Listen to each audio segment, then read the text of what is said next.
As you can see, that XWW logo right there. You know what it's time for. It is time for the Thursday night Indie Spotlight. I am your host, The Saint, and welcome to the show. Guys, ladies, gentlemen, whatever, it doesn't matter. Have we got a hell of a show lined up for you this evening? We've got a guest from XWW. We've got Commissioner Kwest going to join us here. We've got Robert Truesdale of the Carolina Independent Wrestling Awards. I know a lot of people are up in arms right now about all the awards and everything else. Bring it to the table because we're going to be talking to the man behind it right here, right now, tonight. Well, not right now. Let's aim for, let's say, somewhere in the neighborhood of 8:30, 9 o'clock. We'll be talking to Robert Truesdale. We're going to cover all kinds of good stuff. Quest should be here any moment now. I know he's working on getting his set up so that he can join us. But real quick, I want to talk to y'all. We had that show Friday night in Charlotte, North Carolina. Pro Wrestling Savage did a show. It was a toy drive. Man, we want to thank everybody for all the wonderful donations. We all had a great time up there. We got a bunch of stuff donated for kids, and that was what the most important deal of the whole show was. It was for the kids. So that's all it meant. That's all it was about. But looks like Mr. Quest has joined us in the room. So let me bring him in. Quest, how you doing? What's happening? Hey, I can hear you this time. All right. Sounds good. Yep. Not much, man. How you doing? Oh, I'm doing all right. Can't complain. I woke up to see another day, so I guess I'm good with that. Having a little issue of a back problem for a little bit, but that happens. Hey, yeah, trust me. When you and I get a chance to sit down and have a conversation, I'll let you in on why I'm a ring announcer. That'll kind of exactly. You'll understand when I tell people I fell ass backwards into this business. You'll understand exactly what I mean when I say that. I got you. Man, what a hell of a show XWW put on in Monroe, North Carolina over the weekend. That was y'all's go home show for the year.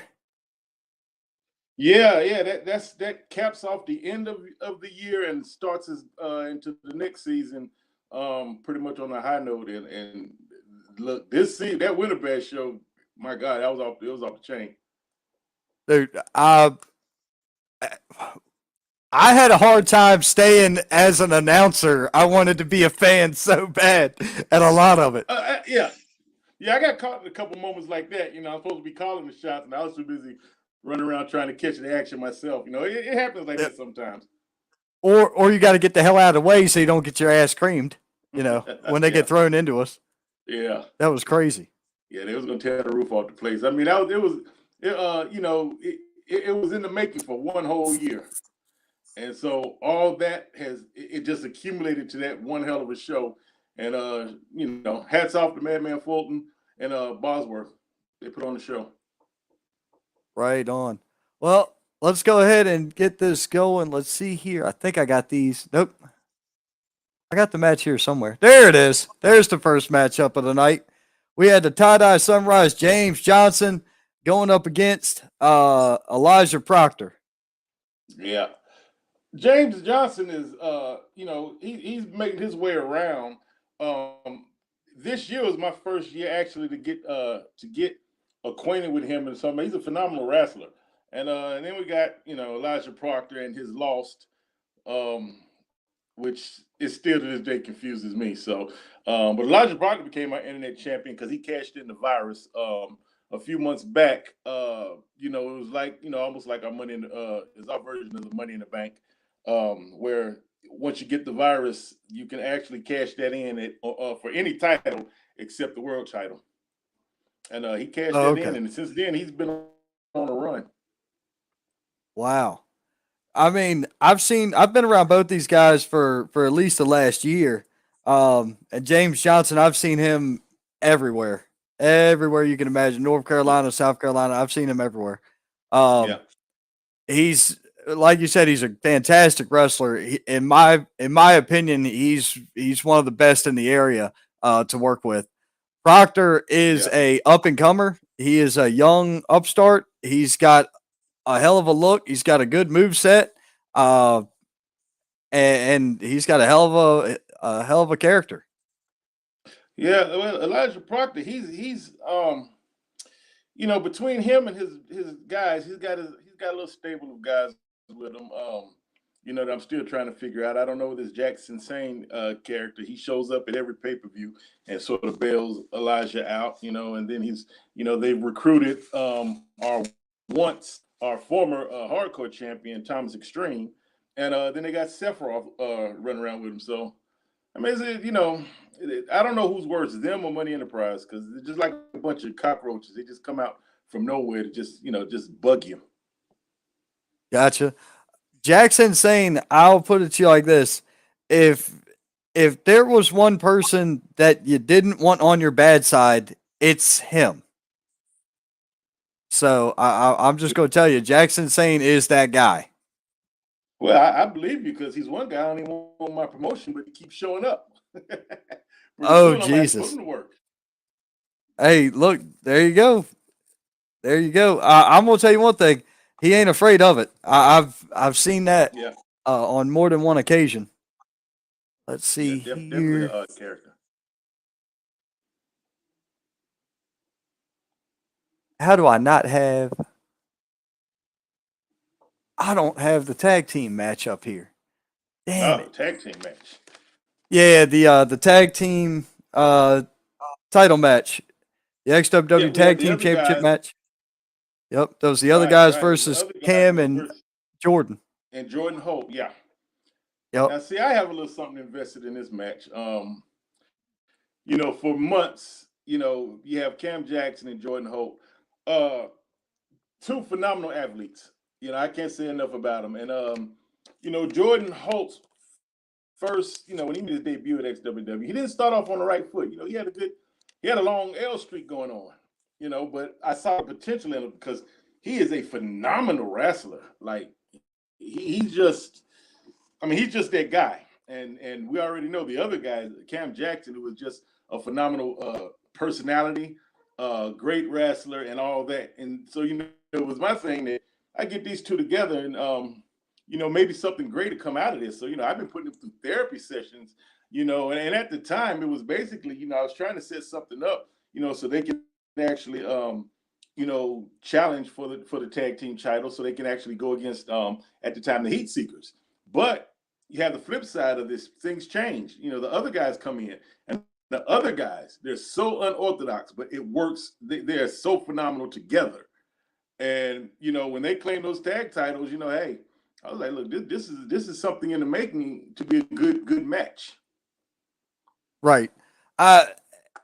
It's just it's very unfortunate that Keith Mack got injured a number of months ago, and recently had surgery, and he's on the mend. I've seen him getting around a little bit better here as of late, so it's good to know that Keith Mack's on the mend. However, that doesn't really help you too much in a general tag team matchup, especially one for the tag team titles, and even more especially going up against guys like Jordan Holt and Cam Jackson. Cam Jackson, in Right. my estimation, could have been on TV in the last 3 years with no problem, no Yeah. equivocations. Yeah. And Most definitely. Jordan Holt, I met him earlier this year at a show. The first time I ever saw him perform, and at intermission, I walked up to him. I was doing camera work for that show. I walked up to him and I said, "Kid, you're a freaking star. Don't Yeah. let anybody tell you any different. You are a freaking Yeah. star." Yeah. He's absolutely, and he's not long into this business either, which actually shocked me. He's only like 2 years in or whatnot, so like his future Right. is so bright. And he's got a lot to really just give all the wrestling fans, But I'm glad to have been a part of bringing him and Cam Jackson together, for this. But to go back with Keith Mack, I salute Keith as well, because one thing about Extreme World Wrestling is like we're called Extreme for a reason. And so when you got things like the title belts on the line, and this is at our one of our major super shows, you can't be sidelined. Those belts will be defended. And Keith Mack took it upon himself to go out there with Stuart Snodgrass and help his partner, which, was he a lot of help? Absolutely not. He was hopping on one foot, but still, that's very courageous effort that he even showed up, to do what he had to do. But unfortunately, it just wasn't in their favor this time because Cam Jackson and Jordan Hope, they were out for blood. Right. Now, with that being said, I agree with you 100% on showing a lot of courage, but the pattern between insanity and love are very similar in the brain when they're measured on that scale. And as much love as he's got for this business, that was a bit crazy what he did because he, risking further injury or permanent damage even. Yeah, well, I mean, that's just that's a price that a lot of us pay in this business.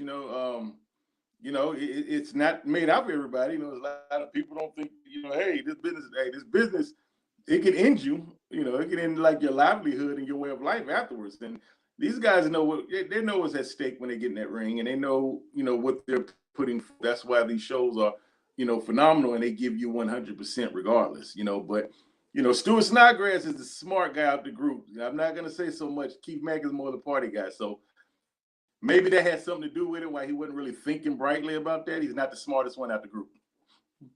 Well, that may be true. And you mentioned you have something personally invested in there. I noticed at the end of that match, you got into the ring and even put the belts on Holt and Jackson.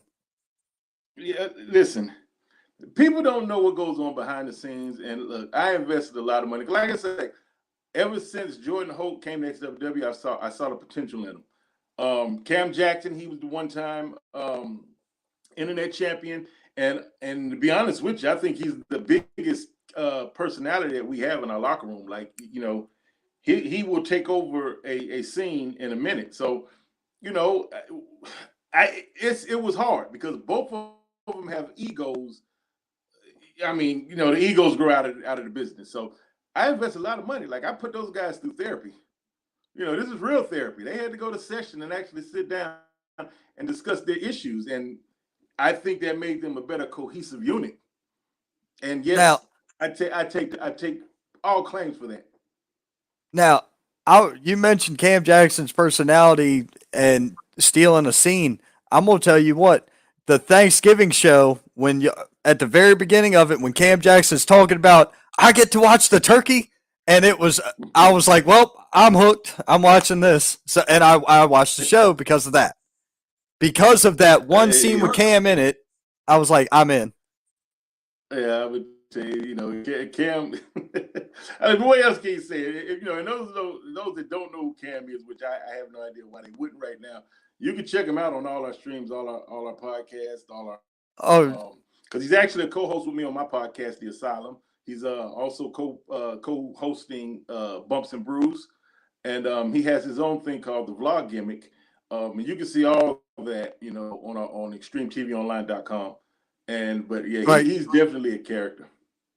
I'm just waiting on Manny to send me the details on how to send all of this stuff over that I produced to get on there as well, because I've been advertising the XWW network since, we talked about it. I met him at the Gathering. I met Manny at the Gathering, right. Actually. I was introduced to him there, and he knew who I was. I didn't know who he was. Well, I knew he was the owner of, or I knew he was a part of XWW, whatever, and I was like, cool, I'll meet him. And then all of a sudden it was like, hey, we want to get your content out on our stuff too. And I'm like, great, I'll promote anything you do because you're going to regurgitate my content. Why wouldn't I support you? It's right. This thing washes hands, man. This business washes a lot of hands. I'm going to tell you something about Manny Mack. And like you say, he knew exactly who you were. Manny is a student to this business. Like if it's wrestling content anywhere, he will find it, he will research it, and like he is a mastermind when it comes to that. Like I remember when I first met him, I met him when he was 15, and he started doing shows at 16, youngest ever.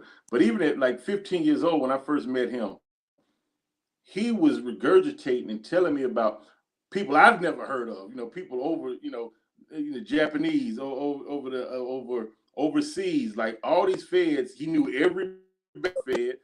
He doesn't just study what was on TV. It wasn't just WCW and WWE. I mean, he's a student to the game, so he has a plethora of knowledge in his business. Oh yeah, I could tell by the couple of interactions I've had with him. But he did have something to say about you. He said Quest sucks. He did say that, and then he also said it's coming in 2023. So he's talking about the content. I lost you. Oh, you lost me? Yeah, you was breaking up for me. Okay, I got you now. Oh, my bad. Yeah, you had froze up for a second. He said Quest sucks. And then he was saying all the content that I do, the Thursday and Sunday show. Sunday show will be back New Year's Day. Not running again until New Year's Day. I'm taking the rest of the year off on Sundays. No big deal. I'll put this on the podcast network and let the subscribers around the world hear about the indie scene right here. So it's fine with me. Very next matchup we had, man. The very next matchup we had was another badass match. It was Christopher Prince versus Lodi for the XWW television title. Yeah. Now that match, like, that match is something of again, Money in the Prize had their fingerprints all over it. They've been in Christopher Prince's ear for a moment. He's Christopher Prince, formerly known as Christopher Phoenix, and to me, I think he's just really disrespectful. The fact that Lodi took him in, trained him, brought him, to be the wrestler he is, and the man just turns around and spits in his face. Just disrespectful. But then that's kids nowadays, so what can you say? But one thing, he pissed off Lodi. He pissed Lodi off, and then he had to pay the piper. But he's a phenomenal athlete too. He's very up and coming, and like I said, a lot of potential in him too. It just anything that has to do with Money Enterprise, and you got to sell your soul. Is it really worth it? We'll find out soon. Right. I mean, I've probably known Christopher Prince at least the last year. 2022 was probably my biggest year so far in this business. I've only been around since the beginning of 20 anyway, but man, watching him develop at the rate he's developed, he's surefire one of those guys you're going to have to watch. And then Lodi, every time I see Lodi, it's always a pleasure to see Lodi in a ring or at a show. Yeah, the fans love Lodi. He's great. He comes out, but yeah, unfortunately, he lost his title to Christopher Prince. So we'll see if there's retribution coming. We'll see how long Christopher Prince holds on to this title. I don't think the chapter in that story is over with yet. Right. Now, the next matchup we had was the XWW United States title, which was Jay Malachi versus Facade. This match was everything. Like, if you followed either of these guys, they brought everything to this match. Like, this match was high flying, high octane, full of energy. Like, if you blink, you would definitely miss something with these guys. Both of these guys, they're real aerial. They put everything on the line, and like, my God, I can't even describe a match like that. You definitely had to go check it out on the line. Anybody that's listening, that you have to go back and check this match out of any of the matches, because it was definitely one for the ages. So I'm not sure whether or not any of the cameras caught it. I'm standing in the ring and I'm waiting for Jay Malachi to get in. And when Jay Malachi gets in, his feet go up in the air and he pushes up off the rope and into the air to land back down on his feet. When I looked over and seen this dude's head above my head and he was upside down, I was like, well, would you look at that shit? Yeah. What? Yeah. What am I looking at? So if the camera caught my reaction, it's bad. I was like, what happened here? Yeah, they call Facade the Neon Ninja, and that's how like he literally walks those ropes as if he was ninja, like that agility. And like I say, Jay Malachi, he should have wings because he flies. And the Oh, match was everything that I expected it to be when these two hooked up. I, But it was the fastest match of the night as far as the in ring work went. right, There, right. you But couldn't they always blink. got to add a but in there. The but comes Yeah. because here we got Sephiroth comes in and disrupts a classic match that was going on, and it's just another thing that Sephiroth does. Him and the Lost, they're like I told you earlier, they're like cockroaches. They just pop up, and I wasn't too happy about that. I really wanted to see the outcome of that Malachi and Facade match, but uh, you know, Malachi gets disqualified because Sephiroth interferes. Yeah. And then in the end, they laid him out too with a tombstone out there on the concrete. Yeah, Ridiculous. yeah. I say that 2023, those guys, the loss, they're gonna have hell to pay because there's gonna be I'm gonna do a lot of cleaning up comes 2023. So, but yeah, that was very disappointing that it ended that way. Though I'm almost certain Fasad's not gonna take that line down. I think Sephiroth has just entered his cross. So Right. And like I said, it was a fantastic matchup. Another fantastic matchup that we had on this card. This was insane to me. You had Thomas Extreme versus Effie. This is the first time I've ever seen Effie uh in realistically ever. I knew of him. I knew who he was. I knew what he did. I'd never watched Effie in my life. I've never right, seen any of his matches, never seen any of his work. Uh, some of the guys in the this is part of the Real Wrestling Community. It's a Facebook page for a bunch of admins do a bunch of writing. A handful of them knew Effie from indie shows in Chicago and LA and this and that place. I had never seen the guy, and I how much work do I do, right? So right. you got to kind of pick and choose your battles, right? That match was awesome. I didn't know who he was, but I left a fan of Effie. I was like, that guy is freaking great. He had a hell of a look. The moments of shock, everything was there. I'm sold. Effie was fantastic. Yeah, I'm gonna be honest with you too. I didn't know much. I didn't know much about Effie myself. When his name popped up, who is this Effie guy? Work from somebody. I go and do homework on him, and sure enough, yeah, he is phenomenal and everything else. But here comes a surprise. I did not expect him to take that hardcore like that, but come to find out, he loves hardcore. And Thomas Extreme is no slouch when it comes to hardcore.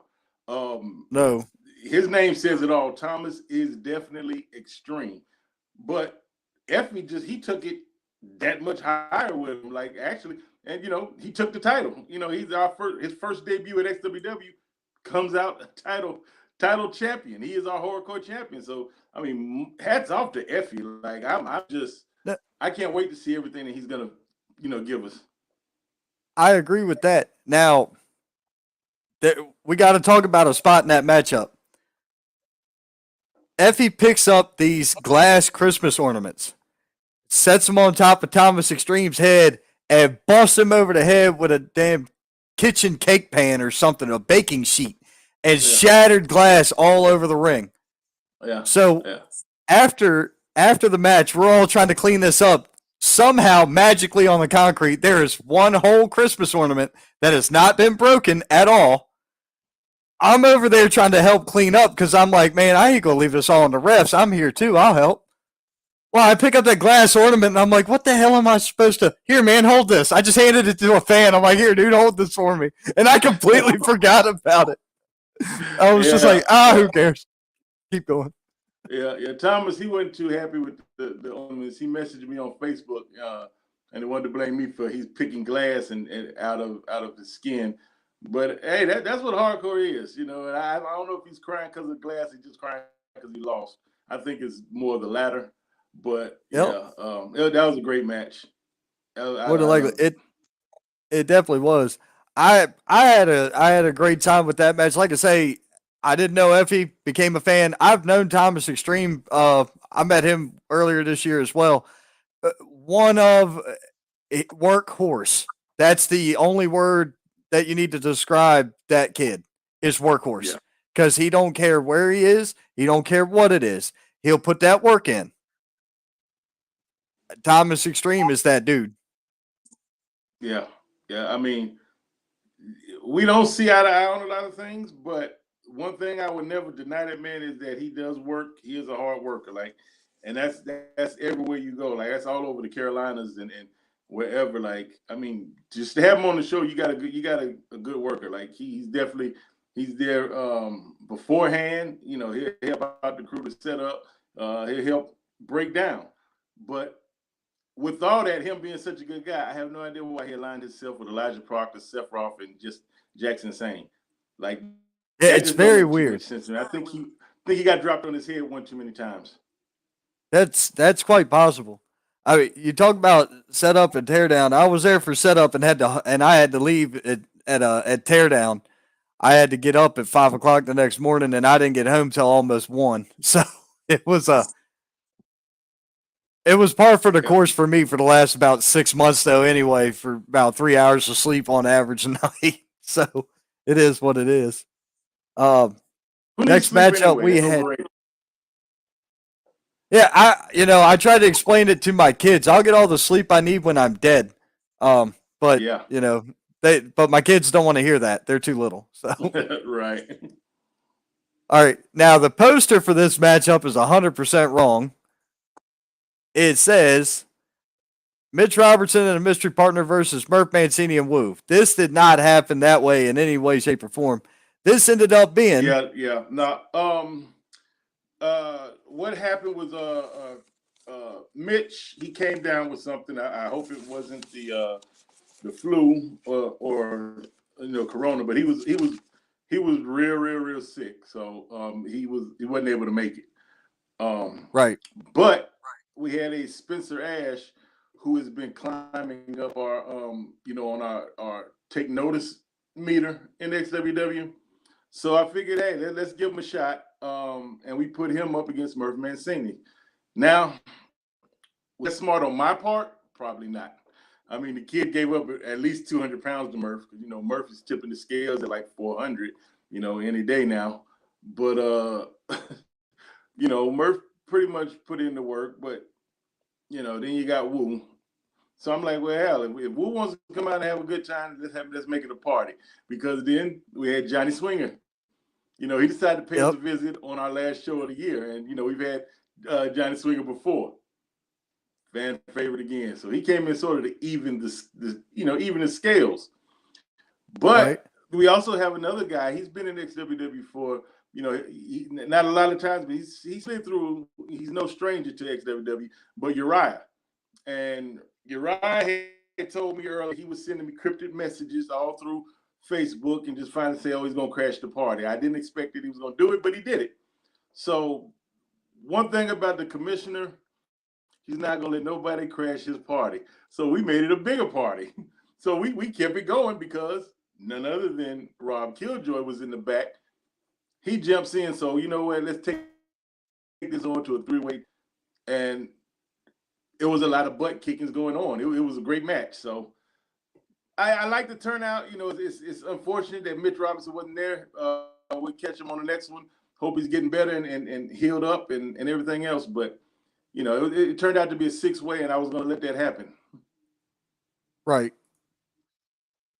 100%, man. Spencer Ash, you got to give the kid credit, for he showed guts. He showed resiliency. And then it just seemed like, things weren't going their way for Woo and them and Mancini. And then all of a sudden, the odds like you said, the odds kept getting evened up. And you just kept telling me, make it the next thing. Well, do it again. Yeah. And so, Yeah. Keep the party yes, sir. going. You Keep you the party call it, going. I yell it. That's how we do this. Yeah.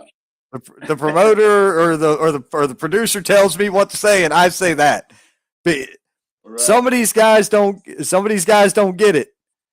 There have been guys who've come to me and say, "Hey, man, I want you to say this," and I will go.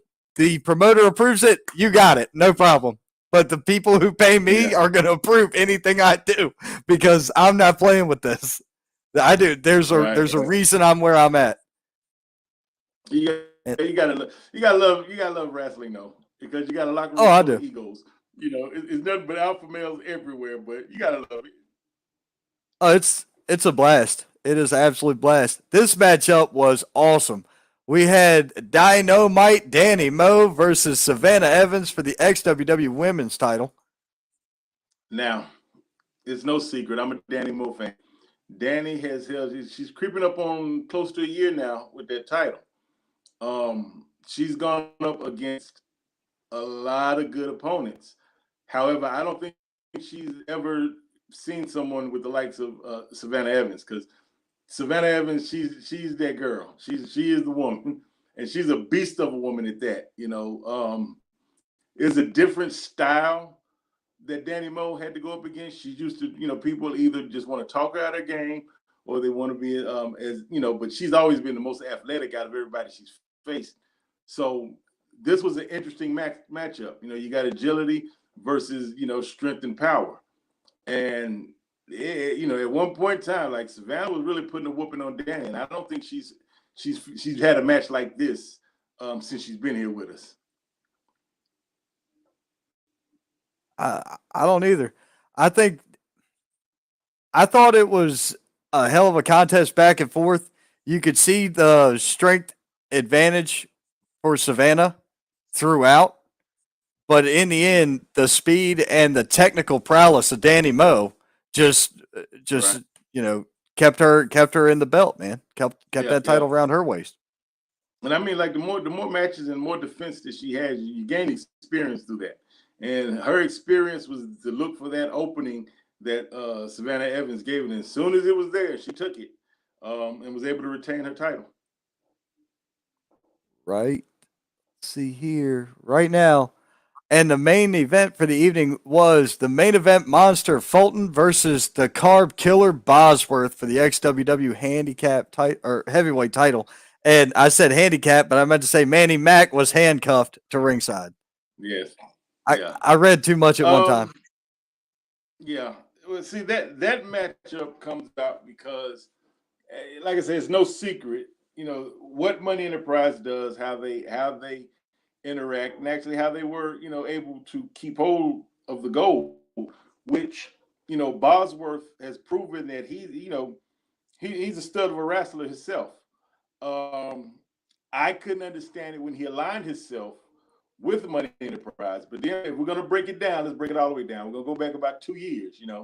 When Boz first came in, he wasn't on the right side of a winning record, And so I don't know if it was set up in his brain that if he aligned himself with these hyenas, these pack of dogs, if that would get him somewhere. Actually, it did. He got in, he captured the title. Now, since he's had the title, I mean, I've thrown everything at him. Like, I've brought in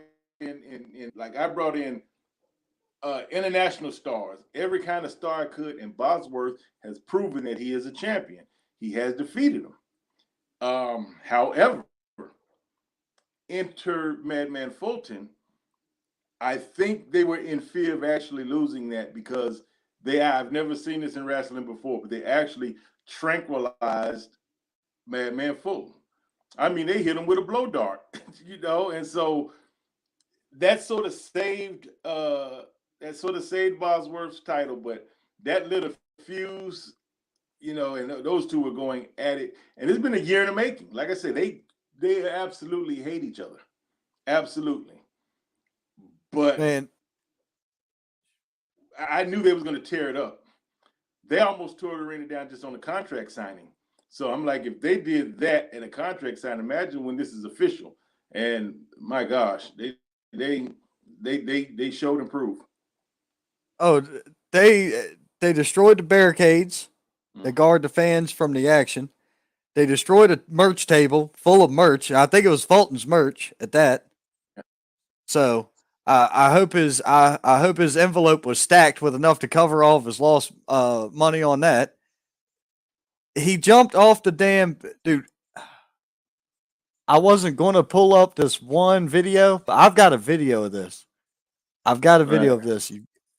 So I'm gonna pull that video up. I'm actually gonna save it to my computer here, and I'll play it. Let me see if it allows me to do that. Oh, yay! There's a download button.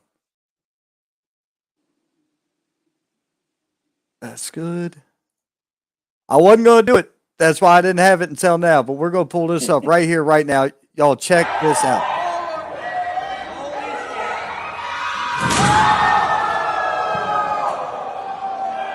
That's concrete. That is concrete. And merch table and shit everywhere. I mean, listen to the impact. Listen.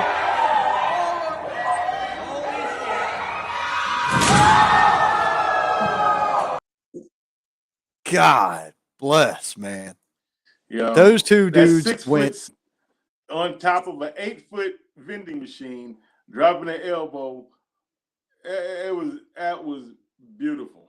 It was and insane. A lot of that, like that table, that table smacked. He caught one. Like he's wearing a badge of honor right now. Like it came back, debris hit him in the face, like it blacked his eye instantly. Oh yeah, his eye. Oh my God. Man, his eye was swollen shut. His right eye was swollen shut. This Joker, like as far as my glasses stick out, that's how far his eyebrow was. It was out here. Yeah. I was like, I mean, that just goes to show what. These guys put it all on the line, for the show, and that was for the gold. So, I mean, Madman Full, like I say, the only way, like literally, one of them guys were gonna kill it. They were gonna die before they was gonna give up in that match. Oh, I agree. They went 30 plus minutes. That was 10 seconds of that match. 11 seconds to be exact. But they went over 30 minutes. The whole show was like 2.5 hours or so, somewhere in that neighborhood. I don't remember because I lost track of time. Yeah. Well, it was a fantastic show. That's another one. Yeah, another like we were talking about. I became a fan, Yep. I was in awe, I'm standing up like, did that just happen when I'm supposed to be calling the action? But, I mean, again, I can't say it enough, shout out. And then afterwards, it just goes to show that Bosworth is the athlete I thought him to be. I guess this was a sense of, I guess he reconciled, with that because he actually shook Fulton's hand because he knew they both gave it their all. And just a show of respect, to a fellow warrior. Like those are two gladiators in it. And I love that. And I guess Manny didn't like it too much. Manny wasn't the one in there giving his life up for it. So Boz let Manny know how he felt about it. And he whooped Manny's butt, and like, Bosworth, salute to you. I think at that point, Manny is upset. He got rid of him. He's not part of Money Enterprise. Oh, but you don't need Money Enterprise because you're a great athlete anyway. So salute to Bosworth. Shout out to Madman Fulton, and it was a great way to end 2022. Oh man, it was fantastic. And if anybody's wondering where you can see the rest of that match from, XWW. It's available on Roku as an app. You can go to xwwtvonline.com. Am I got that right? Extreme TV Online. Oh, extremetvonline.com. That's XTRE. There we go. Not the E, just XTREME online.com. And yes, sir. For $4.99, first 5 days free. $4.99 and the first 5 days of your subscription are free. That is awesome. Yes. We're gonna catch up on some comments and then we're gonna wrap up this segment. Manny Mac, Ron, you did a great. Hey, man, thank you, dude. I appreciate it. Anytime you need me, I'm there. Ghazi said, "Good evening, everyone."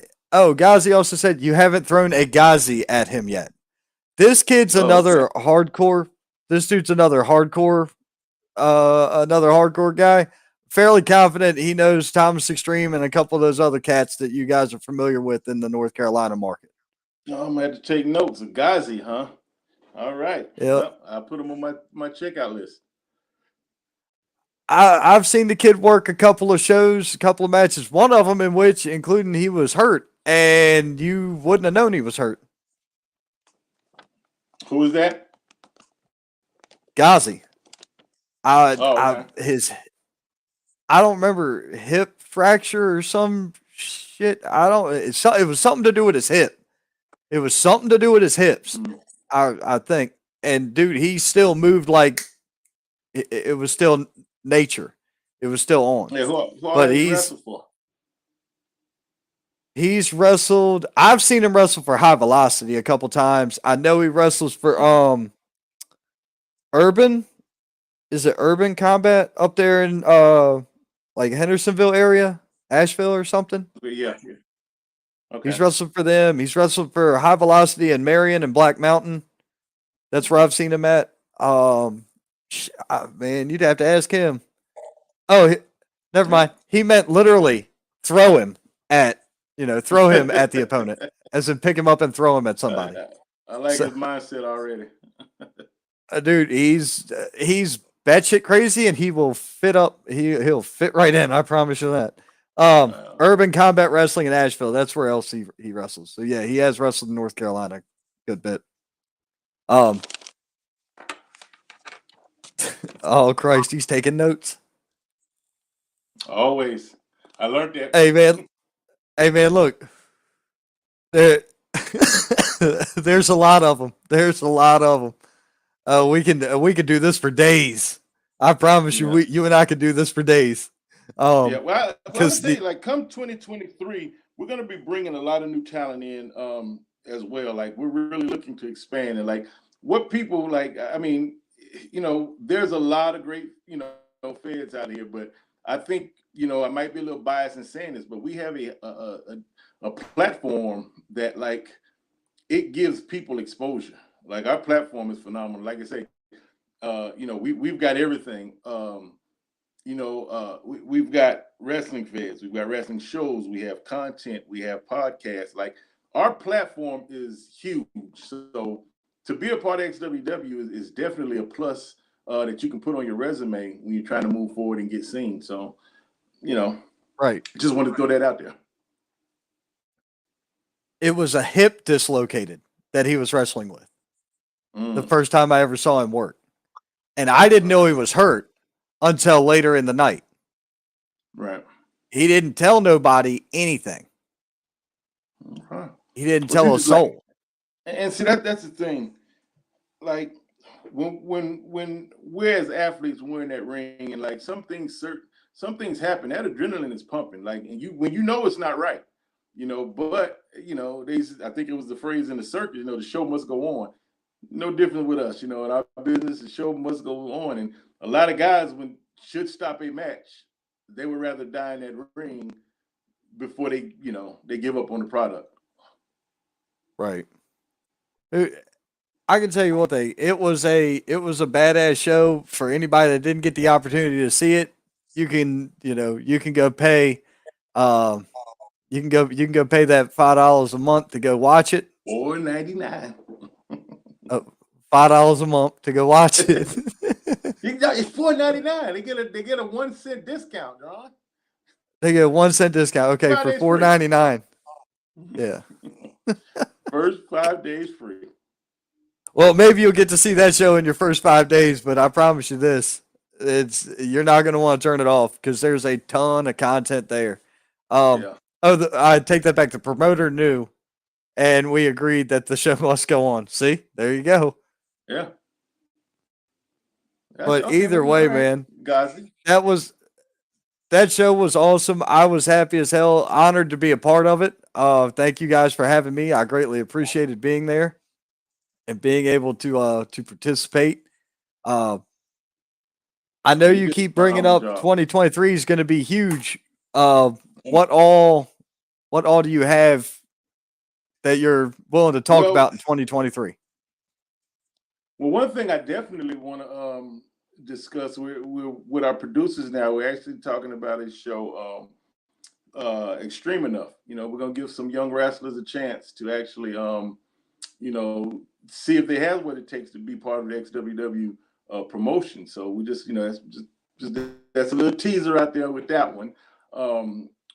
But last year we put on 65 shows, and in all honesty, like I don't think it's enough. I want to increase that by at least 15%. Maybe 85, 90 shows next year in 2023. But again, our product is not limited to just a pay-per-view or a show here and there. Like we've got plenty of content, stuff that you can binge watch our station and be entertained for a whole week. That's $4.99. You get your first 5 day free. 5 days, you'll be hooked. Like you can look at everything on there, but I don't think there's enough hours in 5 days to actually catch you up on everything that we produce. But yeah, 2023 is this. 2023 is going to be what? 2023 is going to be it's going to be a show. But I don't like it's. Just stay tuned. That's the best I can say on that. Stay tuned. We're going to be bigger and better. That's all we do. Every year it just gets bigger and better. Gotcha. Well, I'll put it like this. I showed that video that we saw here a few minutes ago. I showed that out to a couple of people who are not even in, and somebody was like, now that's that real shit right there. That's that real wrestling. I'm like, yeah, it was real badass. I'm like, it was real loud too. Man, the thud from Bosworth hitting the concrete when he came off the ring apron. Right in front of us.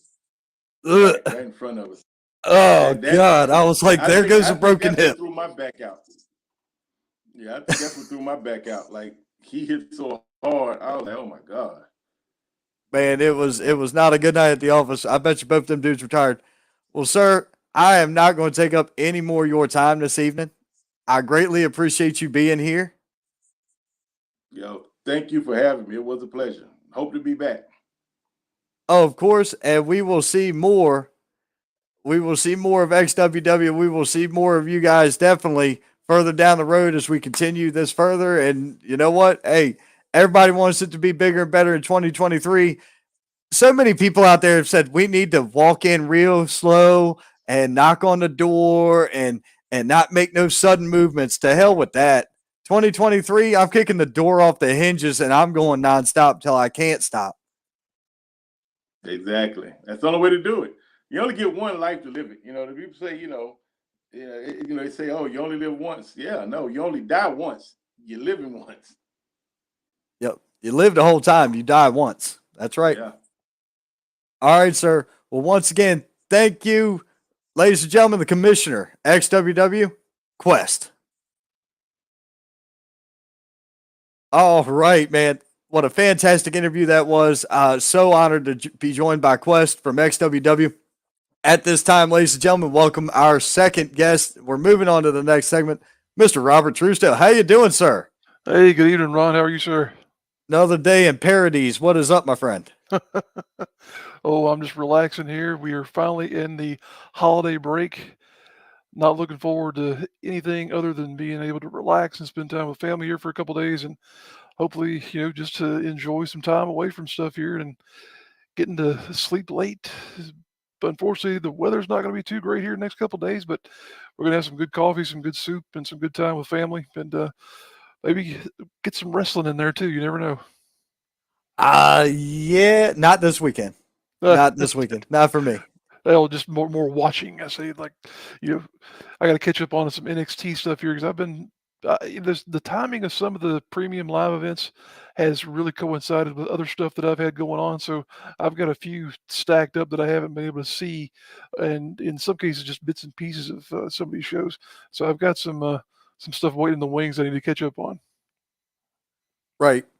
Now, but you've also got a hell of a lot of work going on right now. It's the busy time of year for the Carolina Independent Wrestling Awards because right now that award show it's votes are being counted right now. That is correct. We are in award season for the Carolinas Professional Wrestling Awards. We've tried to modify our calendar a little bit over the years so that we coincide with things like WrestleCade and whatnot, because we want to be inclusive and allow these promotions and talent and what have you to have those capstone moments to any feuds that might be going on, to any real major moments that might be happening around these companies. Because, of course, one of our categories is feud of the year, and a couple of years ago we kind of realized, hey, we were cutting off around like the middle of November, and we realized, hey, there's still big shows like WrestleCade and other major events that are happening towards the end of November, early December, that we might not have been really allowing to get in on things. So I think we've done a pretty good job of modifying our calendar look to get that stuff in there. But yeah, this is a big time of year for us. Gotcha. Now, uh, currently, what I've done is I've pulled up the page for the Carolina Professional Wrestling Awards, so that way we can actually see what is going on at the same time. Right here. So we've got the fan choice poll. Man, look at some of the names for fan choice poll for Rising Star of the Year. Yeah, this is one of those things, and I've got the roster pulled up on my phone here, so I'm looking at the content at the same time you are. It's one of those things where I've talked to people in the past about, you worry and you wonder who's going to be up next in the Carolinas to really make a huge impact. You look at this list here and you see the next chapter being written in the book of Carolina professional wrestling right before your very eyes, because you got guys like Alex Avion, tremendous high flyer, just an incredible athlete. Then you got a guy like Jesse Alexander Carter, who, if you've not seen him, he he's that type of guy who reminds you a lot of Chuck Liddell from UFC and whatnot. Just a guy that you would not want to stand across the ring from, because he has that intimidating physical presence about him. Then you have a guy like BK Westbrook, another tremendous high flyer, gets a lot of comparison, I think, to Shawn Michaels in terms of his look and presentation, and he's got that attitude about him as well. But one of the guys on here the two guys I'll point out that I love in this combination of talent, Don Furio. I think he's done a lot in terms of progressing his career in looking at the way he's trained and the way he's progressed and moving around to different really top-notch dojos. But and looking at a guy like Florida Man, I mean, if you've not seen him, Florida Man, he's a true blue masked hero gimmick type, really, kind of paying homage to Hollywood Hogan and whatnot and all that stuff. But he gets the fans so behind him, you can't help but feel that energy whenever he comes to the ring. So it's just a really neat list here. A lot of great talent on here, Oh and yeah. these are guys that you're going to see for the next 10 years probably in the Carolinas. I mean, Alex Avion, Florida Man, Don Furio, Jordan Holt, Cooper Housley, Moody, Christopher Prince, and BK Westbrook. I've seen all of those guys this year, and the work rate out of all of them has been fantastic. I I will tell you and anybody else listening, I did not vote on most of the topics in this. That's being done for political reasons. And if anybody doesn't understand what I'm saying, there's more politics in professional wrestling than there is in DC. You want to know how I know? I'm from DC. So I'm telling you the truth. That's all you got to know. I believe you there. So, man, there was a ton of them. You had a bunch of stuff. Referee of the year. Man, that's another huge list of names that came up. And to look at that list, we've got some great officials, and there's some that I think are a little. What's the best way of putting this? There's some that have been overlooked over the years in terms of just the top-notch ability that these guys have. I'm going to put my neck on the line here by bringing this guy up, but I think Chris Wiggins is really overdue in terms of being recognized in this category. If you watch him, there's other great talent on this list. I don't want to undersell anybody, but Wiggins, he adds so much to the matches that he's assigned by virtue of the way he emotes, the way he just brings that extra bit of reactionary measure to what he's in front of there. He's a tremendous official. But there's a whole bunch of guys on here who are also incredibly talented. James Hunter, another one that I'd like to point out. James, he's big time over in AML wrestling. I think he may be their primary official. Great guy. Had a chance to get to know him over the years. Jared Fritz, their top guy, working with NWA nowadays as well. But yeah, this is a really awesome list of zebras here that we've got. Oh yeah. The guys I've worked with this year, Darius Dunham, John Harkey, the lady I've worked with this year, Katrina Cry, is actually out there. I don't know if I've worked with James Hunter or Brian Myers. I can't remember everybody, unfortunately, but I've seen Chris Wiggins work this year as well. Actually, I believe that's where you and I met for the first time. Was where a show he was working at down in Lexington, Palmetto. Yep. And you point out Katrina there. She's a dual threat athlete there, because not only is she in the ring as an official, but she also is an in-ring talent. She's one of the up and coming female athletes that we have in this area. I've seen her work twice. I was actually the cameraman for her debut matchup in North Carolina. Her first ever matchup was held in North Carolina, and then I saw her work a match at Pro Wrestling Union. Recently, she worked against Brittany Jade. Cool stuff. Both matches were against Brittany Jade, actually. It was fantastic. Yet again, a lot of great names on here, and politics make me avoid voting. Now I did vote on Feud of the Year because there was an important reason for that one. Good Lord, trying to find all these. If you up in the pin post, up at the featured area at the top of the group, I've got a couple of set of links up there that'll go you to each of the individual polls. Where featured? There's your submission form, and there's that. That ain't it. I thought I had it up there. Is it not appearing in there? It's not showing. Let me see. I'm looking at the group myself here. Forgive me. No problem. I'm looking at it, trying to make it shows up in my feed here in the featured section there. Of course, I'm looking at mobile here as well, so it may be different. Yeah, I believe that's what it's going to be. Oh. There's the poll. Pro Wrestling Union created a poll earlier. We got Rising Star.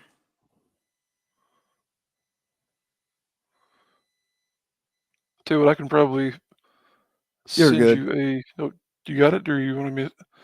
No, I'll just exit out of that. Actually, it's all good. We can just cover it, this way. I'll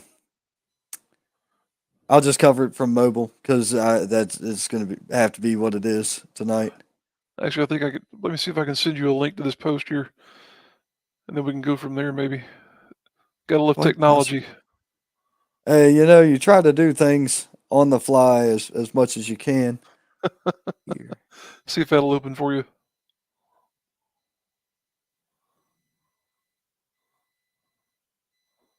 Let's see here.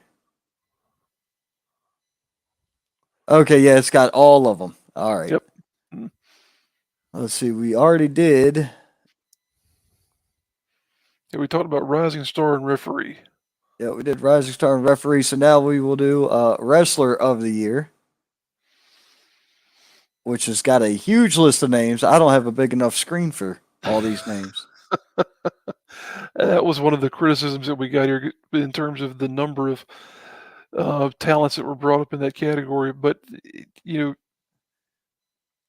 look at that group, and I can't discredit any of them in there because they've all had tremendous years. I think that there's one name, actually there's two names that I think have been kind of, I won't say omitted, but you always hear people mention snubs when it comes to categories, or excuse me, when it comes to awards. That's two guys that just I don't know why they always seem to fly under the radar with so many people, but I'll bring up both of them and say they should have been easily on either this list or Fire of the Carolinas, and that's LeBron Cozone and Drew Adler. I don't know why so many people just don't seem to pay attention to those two guys, especially. But Adler, he's been the Palmetto Championship Wrestling champion for a majority of, I think, almost the past 2 years. Um, and just a phenomenal athlete. He's got the size, the height. Looks, in a lot of ways like a young Randy Orton in terms of the way he's built, and can do anything in the ring in terms of his mobility. And just he is a classic villain there too, with his brother, Ryan Adler, as his side there as his manager. And then you have somebody like LeBron Cozone, who is very much like a Jonathan, excuse me, got tongue tied, Jonathan Gresham, in terms of the way he's built and his ability. Um, and does so much there with Firestar Championship Wrestling, and not only from a standpoint of being a trainer there and developing all that young talent that has been cultivated out of Firestar, but also, he's a great community leader there as well in what he does around the Greensboro area.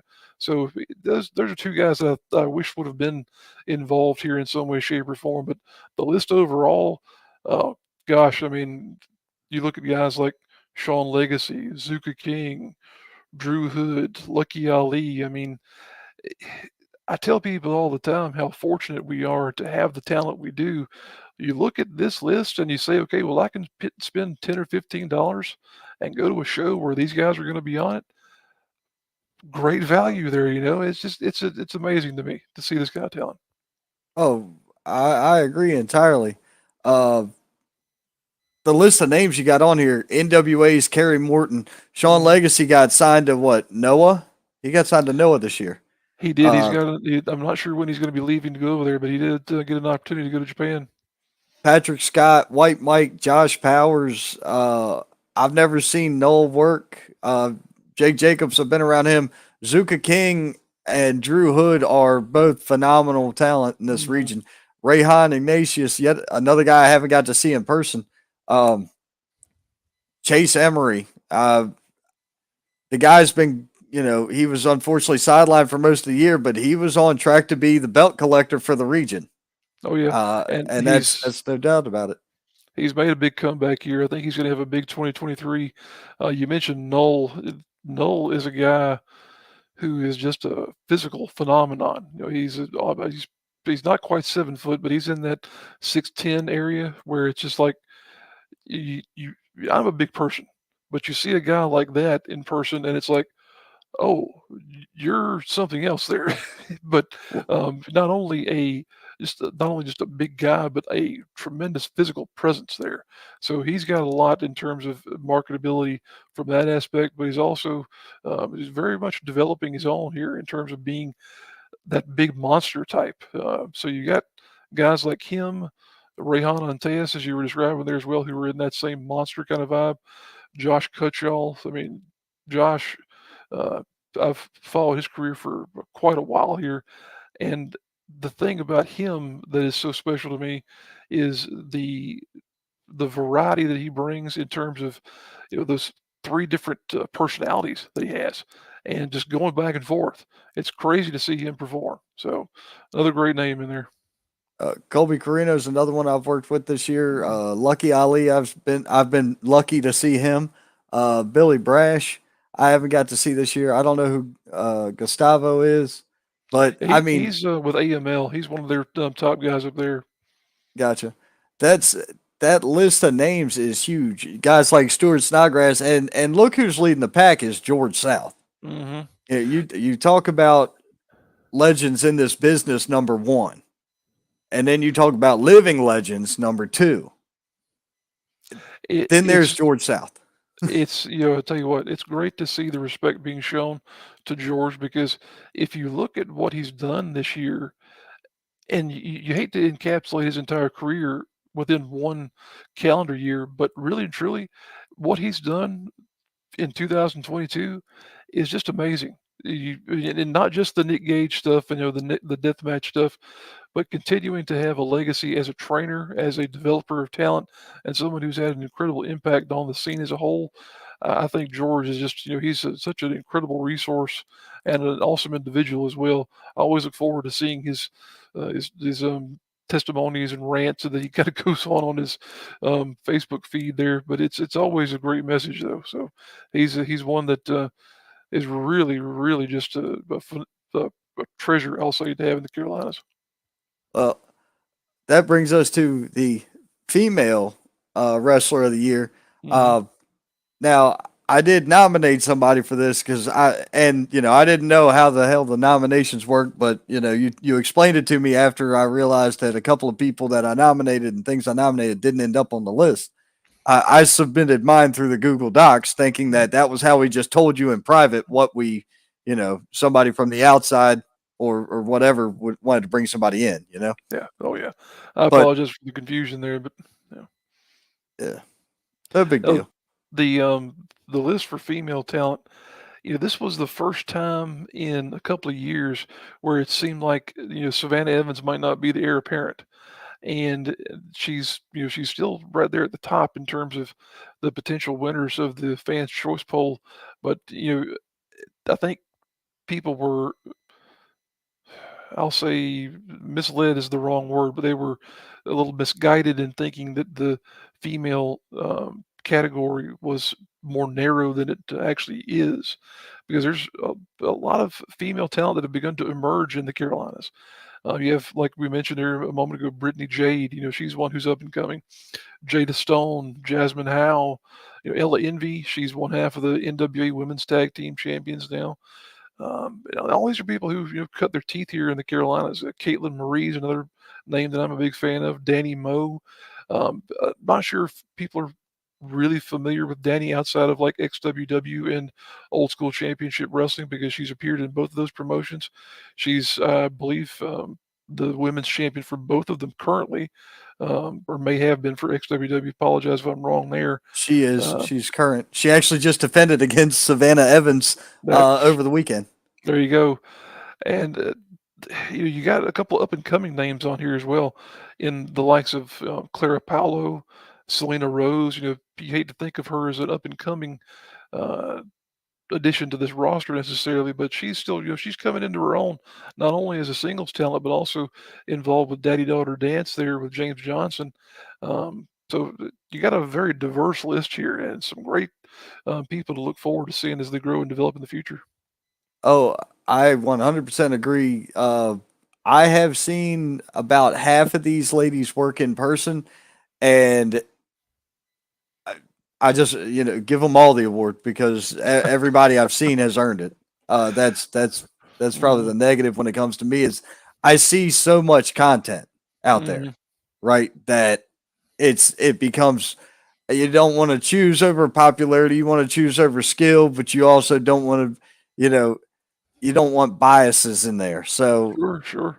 And it's that's so difficult because you everybody has our favorites, for example, but then it's hard to deny talent as well.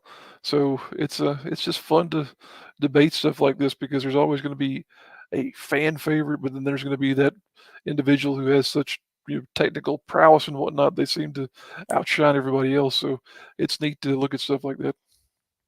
right. Now this is tag team of the year. Hmm. All Worm No Soul is a standout everywhere you go. They put on a hell of a show. The Bluff and Fluff Connection have been nothing but entertaining across more than one promotion. Hmm. Um, Predominantly, it's what Turbo and Palmetto, Turbo Palmetto Championship Wrestling. right? They're one of the groups that is working their way not only through the Carolinas but also parts of Georgia as well. So they definitely turn up in a lot of different places. Right. The Dawsons have been in the NWA. Hmm. The Extreme Horsemen are here. Fighters Club, Gorilla Squad, Heat Seekers. Heat Oh Seekers yes. have four-time NWA Tag Team Champions, current Pro Wrestling Union Tag Team Champions as well. You got the Heart Killers, yet again another team that are making the rounds, pissing off the world. Stole Matty G's shoes. I just Jackass. between Chris Vallo and Tommy Django, I tell you what, that those two there, they're a couple of genuine villains. So if you like that kind of thing, you'll definitely be a fan of the Heart Killers. Oh, 100%. High Flying Star Machines, I don't know who that is. That was a group I had to learn a bit about because it's actually I had to modify some of the category descriptions here a while back because we had groups like the Ugly Ducklings where you didn't necessarily have just two people in a stable. You had kind of the Freebird rules where there might be a third individual involved, and that's the situation with the High Flying Star Machines because it's Bojack, Diego Hill, and BK Westbrook. Wow. That's a hell of a combination there too. Hmm. You've got the new breed, another team I don't know anything about. Um, the Yeah, other they're guys, the other guys I've seen them for a while. Those dudes are fantastic, in and out of the ring. oh yeah. When I can remember the first couple of times I saw Stewart and Keith when they first got together, and it was just like when you catch lightning in a bottle because they're great personalities on their own, but then you combine the two of those guys, and it's a great mixture there because it's one of those dynamics that is it's above and beyond just comedy because it's not just that they're tremendous wrestlers as well, and they have such good chemistry. I'm really great. I'm really proud to be able to have recognized them in the list this year. Oh yeah. I've heard of the reality. I'm not sure who it is. I've heard of Viva Las Amish and I've heard of the Zenith. Mhm. But I'm not as traveled as you are. I don't get to quite as many different shows Oh, it's all out right. there. The reality, it's Patrick Scott and Chance Riser. Okay. They are part of a larger group there in the King's Gate that includes uh, Donnie Ray and also Mason Miles. But the reality, they've been up through Turbo, Palmetto Championship Wrestling, and also uh, they're they work under a different name up in Deadlock Pro Wrestling, where they are managed by Chris Danger, one of the guys who's actually on the Manager of the Year category. But I think they work under the name the NDA up there, but it's the same group in terms of Riser and Patrick Scott. Those two guys there, Patrick Scott, I don't want to understate his ability, but then you combine him with Riser, and you have two guys who just can run their mouths from the moment they get out there and rile up a crowd like very few others. Tremendous athletes as well. I think Riser may have been injured here recently, but he's still had a great 2022, and looking forward to seeing what these guys do next year. You mentioned the Heat Seekers here a while back. They're a crew that you wonder why in the world there's actually several groups on this list here where you wonder what in the world do they got to do to get attention at the next level, because those guys should be somewhere where you're having to pay more than $10 to see them perform. So Well, I that's agree just my entirely. opinion there. Your opinion's not wrong on a lot of those teams. I can definitely see the Heat Seekers being somewhere on a larger stage. I can see All Worm No Soul with the same. Uh, the Heart Killers, with another year, maybe I could see them on one of those stages with television quality, on TV. No problem with Sure. that. Um, the Dawsons, from what I hear, should be seen everywhere as well. The Dawsons, as two guys, I mentioned a minute ago here, Jesse Alexander Carter and how he's an intimidating physical individual. The Dawsons are that to a higher degree because they're not only great wrestlers, but they have that look of, okay, these are two guys that if you were in a bar and you got in trouble, you would hope they were on your side, because if they weren't, you would definitely be on your you know what in a very short order of time. So the Dawsons are tremendous, and we've had the honor of recognizing them a couple of years here for being tag team of the year. Uh, or I want to say it was maybe 2 years ago when I had the opportunity to go up to present them at CWF Mid Atlantic. And unfortunately, that promotion is not around anymore. But the occasion was very special because they had definitely earned it that year. That was a really great year for them. Right now, this is the fire of the Carolinas. And from what I understand with this one is this is a person that's been like the heart and soul of indie wrestling in the Carolinas. That's true. This is, and some people don't like the way I describe this category, but the way I've put it to some is to say that it's the intercontinental title of the Carolinas Professional Wrestling Awards, to say that it's like the next step towards someone taking that move towards the top tier. And I've described this as being a chance to recognize people who've had a tremendous breakout year or who've maybe come back from injury and had a really, a punch in the mouth type year in terms of just getting everybody's attention. And that's, I think, what we've been able to capture. We originally, we had just Rising Star for a long time, and then it was to a point where Rising Star was almost a catch-all. So then we had to look further at the category descriptions and say, okay, well, we've got to break this off somehow. So now Rising Star is for talent who are 3 years or under in terms of their in-ring careers. Fire of the Carolinas, like we were talking about here, is more for someone who's had a tremendous opportunity to come to the forefront in the particular year we're working with. And again, you look at the combination of talent in here, and I made the statement here a couple of years ago when you had guys like Trevor Lee and Cedric Alexander and so many others that seemed like they were, getting picked out of the cupboard of talent that we have here. And I was kind of worried at that point in time, like, who's going to be the ones to take those spots and whatnot. But then you look at lists like these and you see the cupboard is not empty. It's not going to be empty anytime soon. They're either um, Cameron Jackson, he's a guy that sticks out to me on this list. Rob Killjoy, I mean, he's another guy who you love Rob Killjoy. If you don't love Rob Killjoy, I'm sorry, something's wrong with you, because the guy is 100% work rate, great personality, can do anything in the ring. I mean, he's really somebody that I think people ought to appreciate more. But then you got guys like Bojack, who again are a tremendous physical presence there. Crucifix, he's been around forever and just a real veteran hand in a lot of ways there. Luca Daniels, a guy who's had some great opportunities in the past calendar year because he's been on Raw several times here. Raw, SmackDown, AEW, he's been main event. Been everywhere there.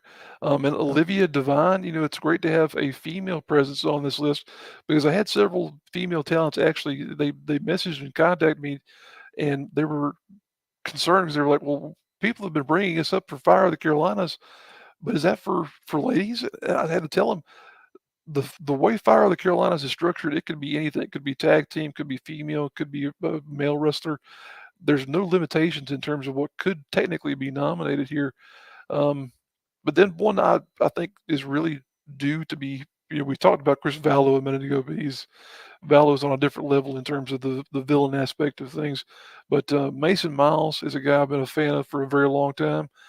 People don't recognize him a lot because I think the fact that he's not, 6'2" or whatever, people don't look at him as being a potential tremendous wrestler. But in the reality, for one, the guy came back from a huge leg injury within 2022. He had broken, I forget what I'm talking about, and I can't remember the name of the bone, but from the shin bone, from the knee down to your ankle, he had a major break in that bone and had to have a very invasive surgery to repair it. Came back from that injury and it has been really just laying waste to things throughout 2022. He's part of that Kingsgate stable that I mentioned there. He and Donnie Ray have really been coming in their own as a tag team here recently. But just a guy who, despite not, as I say, not being like 6'2", 6'3", tremendous physical strength because he has a great amateur background. He'll get in there and he'll brawl with you. He's a great talent there. So I think it's a phenomenal list. Donnie Ray, in my book, is the biggest D-bag heel. I was waiting for what word you were going to use there. I'm I noticed you were curbing yours, so I should attempt to curb mine. No, I do this thing called matching energies. So I try to be respectful of other people because that's like I had this I had a script written when I had a interview with oh man, what's his name, Matty G. I had a script written and it said "Don't effing cuss." That was my script for the show when Matty was on my show the first time. Yeah, Because Matty's a preacher, so I try to be respectful of other people. I was gonna say don't cuss around the preacher. It's terrible. My neighbor's a preacher, and sometimes it is what it is. Hey, they'll pray for Especially you. especially with this, I had to ask him. I was like, "Hey, y'all seen anybody you don't recognize around the property lately?" We're on 12 acres. There's a handful of houses over here. There ain't nobody here. Somebody came into my yard and messed with my Christmas ornament. They cut the power cord to my Grinch, and my Grinch made the whole thing make sense for the way my house is decorated. So I was pretty pissed. So I went and talked to my neighbor who's a preacher, and I said, "Look, in the nicest way possible, the CDC is going to have to uncover a new case of lead poisoning." Because I don't know who came in my yard messing with my stuff, but somebody's going to get rocked. Well, I'll tell you, my son is a huge fan of the Grinch, and we have a Grinch inflatable on our set of decorations outside our house. So if something happened to that, there would be hell to pay. Trust me. Right. Well, see, I've got mine at the corner of the house holding a string of lights that runs up and it flashes. It's attached to the lights that run across the house, which is Santa's hanging from that. Like he's fell off the roof because of the Grinch. It makes sense. It's a storyline in lights. Give me a break. But Donnie Ray, man, I agree. One of the biggest D-bag heels in the region. Valo's right up there, another top 5 heel. Cameron Jackson is a star. Should have been on TV easily this year, if not last year as well. Rob Killjoy is when you say it's the fire of the Carolinas, I get that you mean is the Intercontinental title. To me, it's more like the heart and soul of the Carolinas. Oh, Rob sure. Killjoy fits that description to a T. For guys about exposure, Luka Daniels, Chris Fix, they've been exposed. Like we said earlier, WWE and AEW, they were on some of it together this year. Bojack, I've seen him. Never seen him before this year, but man, he's awesome to watch. There's a hell of a lot of talent on that list. Well, if you look at it's one of those situations too, where if you look at Bojack from his development in not only his in-ring work, but also his physique as well. He's a big boy. I mean, don't get me Yes, wrong. he is. In describing him that way, I don't think he would think less of me for calling him that. But if you look at the way he ended 2021 and the way he's progressed 2000 through 2022, you can definitely see changes that have happened in that young man's physique there. So it's going to be something to see him as he continues to come into his own. Right. Now, this is the category that I did vote on. I did vote on Feud of the Year. And what's funny is that the feud I voted for, I've never even been to an APW Chester show. I've never been to an APW show, period. Whether it's Chester or Boiling Springs. I've never been to either one. You got to get to Chester sometime, brother. I've been told. I know. I know. I definitely know I need to get down there. I saw All Worm No Soul and Daddy Daughter Dance tear it up at Palmetto. Mm-hmm. And I knew that they had done it at Palmetto, and I knew they did it at APW. So when I wrote it up on the Google Doc, I was like, oh, well, 100%, this is on. I'm down with this. So it's, they were my pick for who I thought had the feud of the year. Selena Rose, we talked about female wrestler of the year, and, you talked about how she's coming into her own and really developed this year. That girl, that young lady, that woman took more butt whipping that night than any man did on the entire show, and she took it from men. Mm-hmm. She's hard as nails. She's one who is really impressive in terms of, because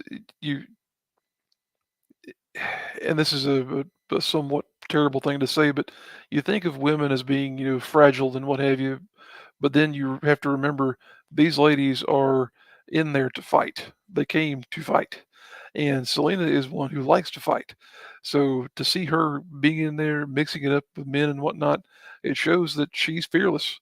And I know you've seen her in competition numerous times there throughout that feud, and she really showed herself. She showed herself a lot. So she's one you Uh, got to respect.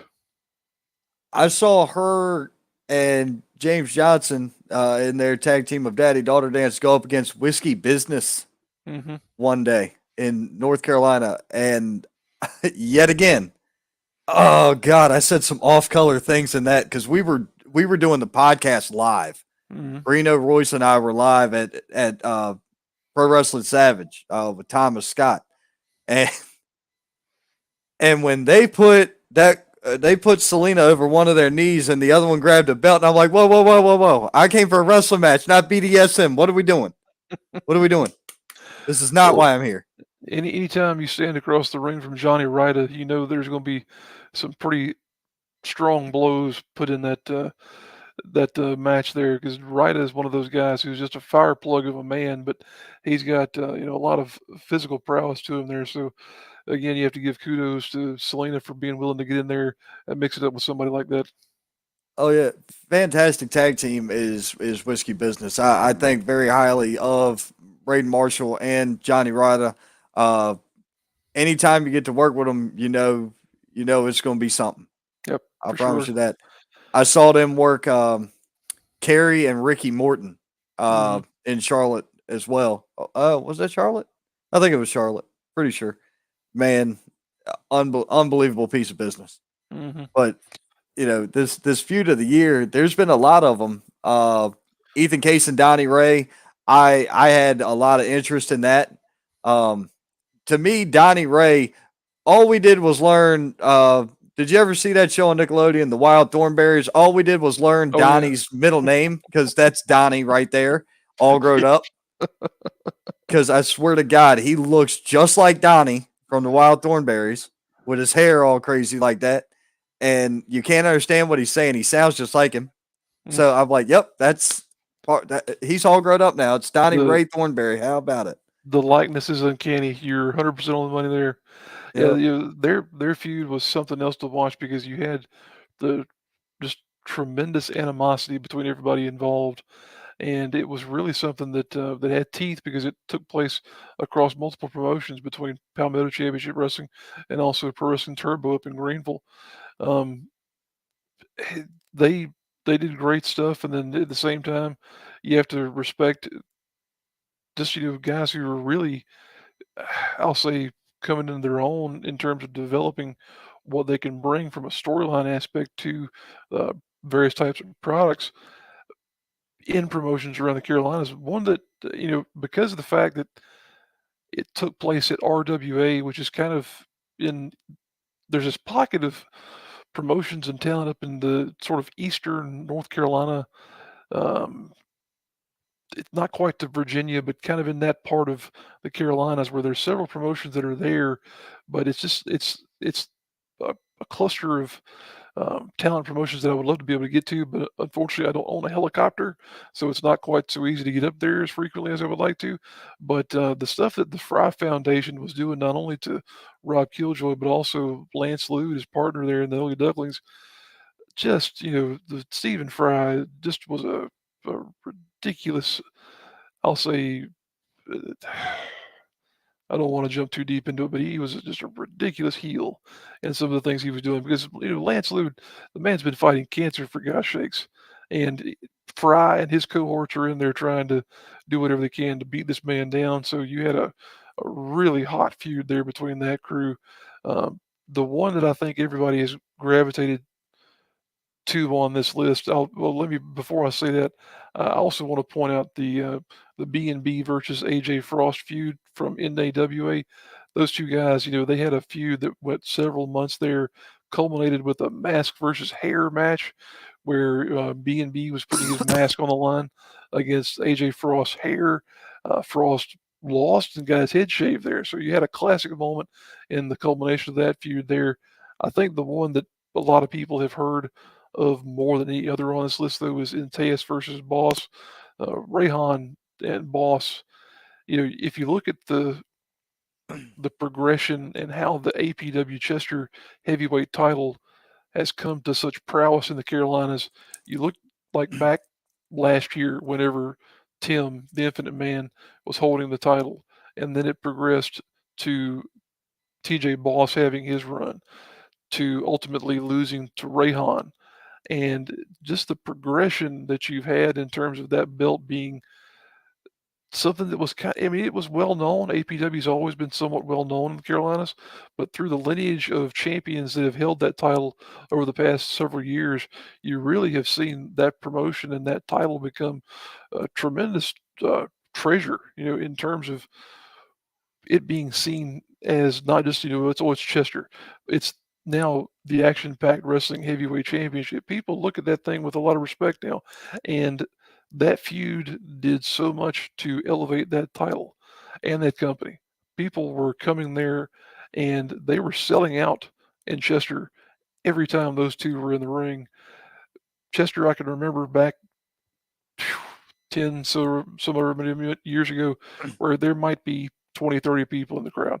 This year, you've had between 150 and 180 consistently in that building. And for a building that size, you're talking about, you hear the term hanging from the rafters.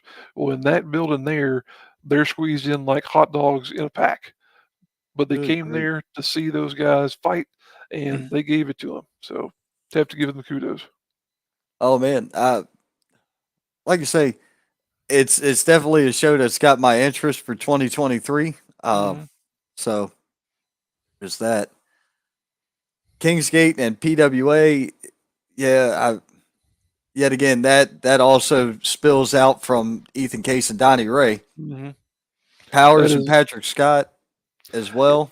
they were feuding up in Pro Wrestling Turbo, and Josh Powers, Mad Dog Powers, as you should probably be calling him, or I listed him as Josh on here, but um, the Mad Dogs Mayhem matches.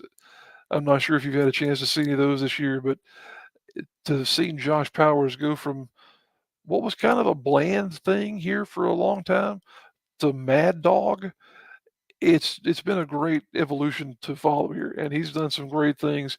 And the two of those guys, they went tooth and nail over the Pro Wrestling Turbo title for a couple of months there. So it was fun to watch those two, especially when they involve the Mad Dog Mayhem style matches. Well, I've seen him do it at Palmetto, and Mhm. I also was the person who unveiled that match to occur at Pro Wrestling Union. Um, so Drew Hood was supposed to go up against Joshua Cutshaw. Cutshaw ended up sick or hurt. So I don't recall which, Mhm. but he got sick or he got hurt, one of the two. And Drew Hood's in the ring. Who's my opponent? Who's my opponent? So all of a sudden, the music hit and Bring the Noise hit, and half the crowd erupted, and half the crowd was like, "Who the hell is that?" And I got out of the ring, and Drew's yelling down at me. I'm like, "Oh, hey, by the way, man, I forgot to tell you, the following contest is being fought under Mad Dog Mayhem. Have a great night, Drew." And I just turned around and went to my seat. So it was fantastic. It was a great matchup.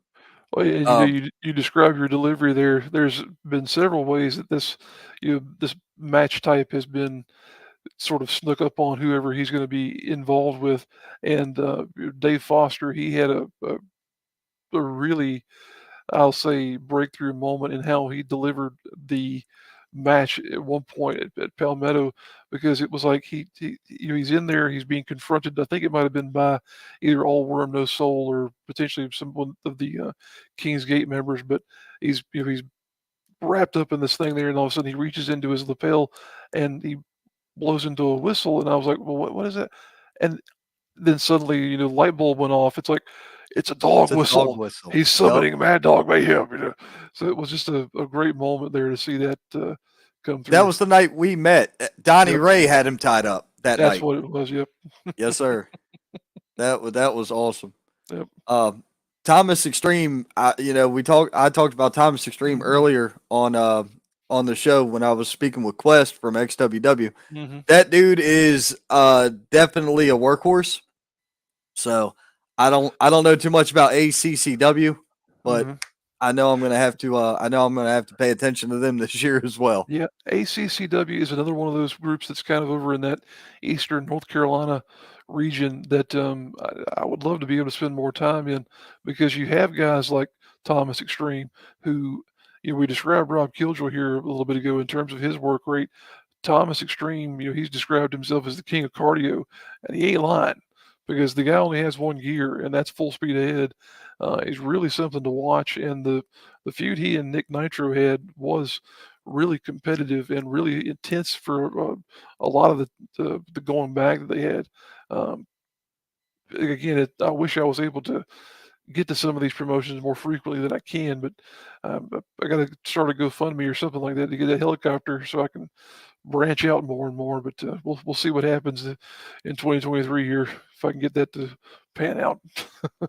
Man, well, yeah, Thomas Extreme this past weekend went up against Effie, Mhm. and that was phenomenal. I had never seen Effie before. Effie is, a lot of people don't realize this, but Effie's from South Carolina. He's from the Low Really? Country. Oh yeah, he was born down there, and he's branched off and become such a phenomenon in the world of professional wrestling. Of course, he's doing a lot of stuff with Game Changer Wrestling now, but uh, he's one of these types that you can't help but gravitate towards him because of the charisma that he exudes, but just the willingness to get in there and do whatever with a guy like Thomas Extreme especially. He's great to watch. Well, I because of where we are in the show, I'm gonna pull the curtain just a hair.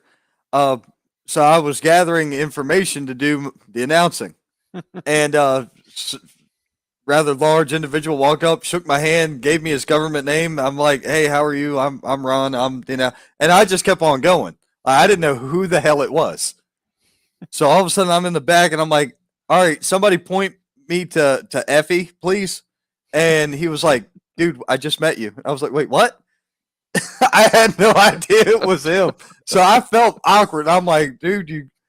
He goes, "You're cool. This is Effie. That's it. Easiest job of the night." I was like, "Awesome. There we go." And I've had the chance to meet him a couple times, and it's always a pleasure. He's just one of those kinds of guys who um, you can't say enough about him because he's a tremendous in-ring performer, great professional attitude. Um, you would love to see him on a bigger stage somewhere, but he's one of those types, unfortunately, that not everybody sees the marketability in someone like him. So you hope at some point he'll get that bigger opportunity. In all right, my opinion, we saw the Gold Dust character 20 years ago, right? Mhm.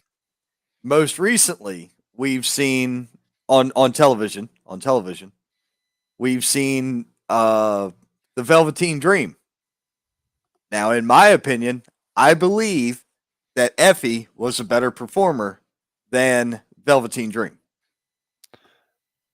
Yeah, I'll say this. I think Performer. you're on the money there, but that there's enough of a difference there to where I think they both could have existed at the same time. Oh, they And could have had a and phenomenal feud.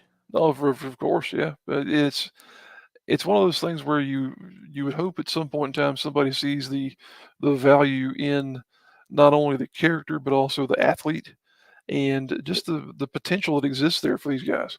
So it's like I say, I'm glad he's getting an opportunity there with Game Changer, but I certainly hope that he continues to progress and gets more notoriety than he already has. Oh, I agree entirely. And just to add one last thing to Effie, onto that professionalism and professional attitude that you brought up a moment ago. I'm in the ring waiting. Effie comes out first, and he looks right at me. I'm standing, a foot away from me. He goes, "This is the life," and I'm just like, "You damn right it is, sir. Yes, sir, it is." That's all I could think was like, it took me away. It took me out of where I was, and just to hear somebody else speak that way while they're in the ring and it's about to go down, and you know what he's about to do. They're about Oh to have yeah. a hardcore match. It's Oh getting yeah. ready to get dirty in this joint, and just his attitude was, like you said, it was phenomenal. That's Um, the, that's the i- magic, you know. instant fan. Um, Tevin Turner and Jesse Alexander, then BK Westbrook and Andrew Everett. Uh, these are another couple of cats I'm not real familiar with. I know BK Westbrook, but I don't know any of these other guys. Mm. Um, Yeah, but dude, Tevin D. Turner and Jesse Alexander Carter, those are two guys who were really coming to the forefront out of the AML Future Stars camp up in the Winston-Salem area. They've been going through, their paces there. I think both of them are on the verge of really becoming more respected and appreciated. BK Westbrook and Andrew Everett, they were going back and forth up in Deadlock Pro Wrestling, which, if you're not familiar with Deadlock, they've kind of, I'm sure people are going to dislike the way I'm going to describe this, but they've kind of taken the void that PWX left in terms of the Carolinas indie scene and the style of shows that are run there and whatnot, and also the style of competition you see. So those two, you're talking about two high flyers who, you the old joke is, well, you're gonna have to tear the roof off the place in order for these guys to get around in it. And that's the case because both of them are just phenomenal high flyers, crazy athletic guys. Um, Andrew Everett, I feel like I've watched him forever because I can remember back when he was doing the Chiva Kid gimmick, when he was still, working under a hood there before he had progressed to where he is now. And just to see, the changes that have happened in his career, he's been through some injuries, had some fairly unfortunate things, but he's still plugging away at it and still doing great things. So those two there, it's one of those type of matches where it's almost like watching a Street Fighter or Mortal Kombat match there in person, just in terms of what they're able to do. It's crazy to think of. right. Either way, yet again another stacked group of individuals that are on this, for choices and options here. Let's see And to here. think, you what this is one of the things I like to remind people of as well. You look at all these feuds and everything that we've had going on this year. This isn't everything. This is just some of what we've had this year, and there's other stuff that I kind of wish would have gotten brought to the forefront, like the Dawsons, for example, and the Extreme Horsemen beat the tar out of each other everywhere, and they're going back and forth.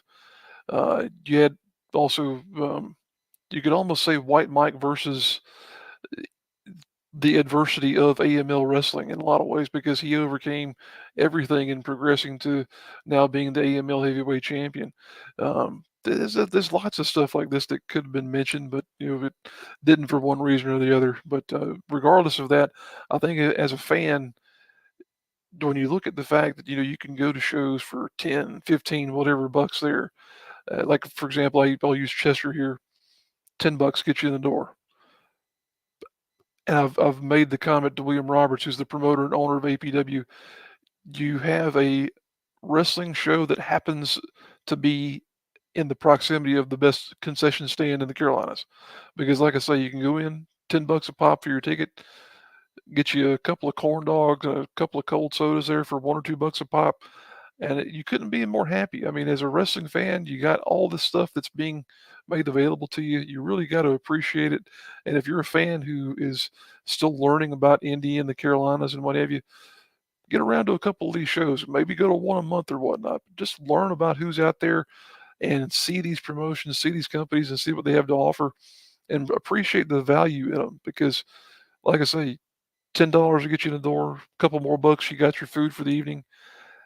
Compare that to what you would have to pay to get to an AEW show or a WWE show. $40 is what you're going to look at minimum for a lot of these places.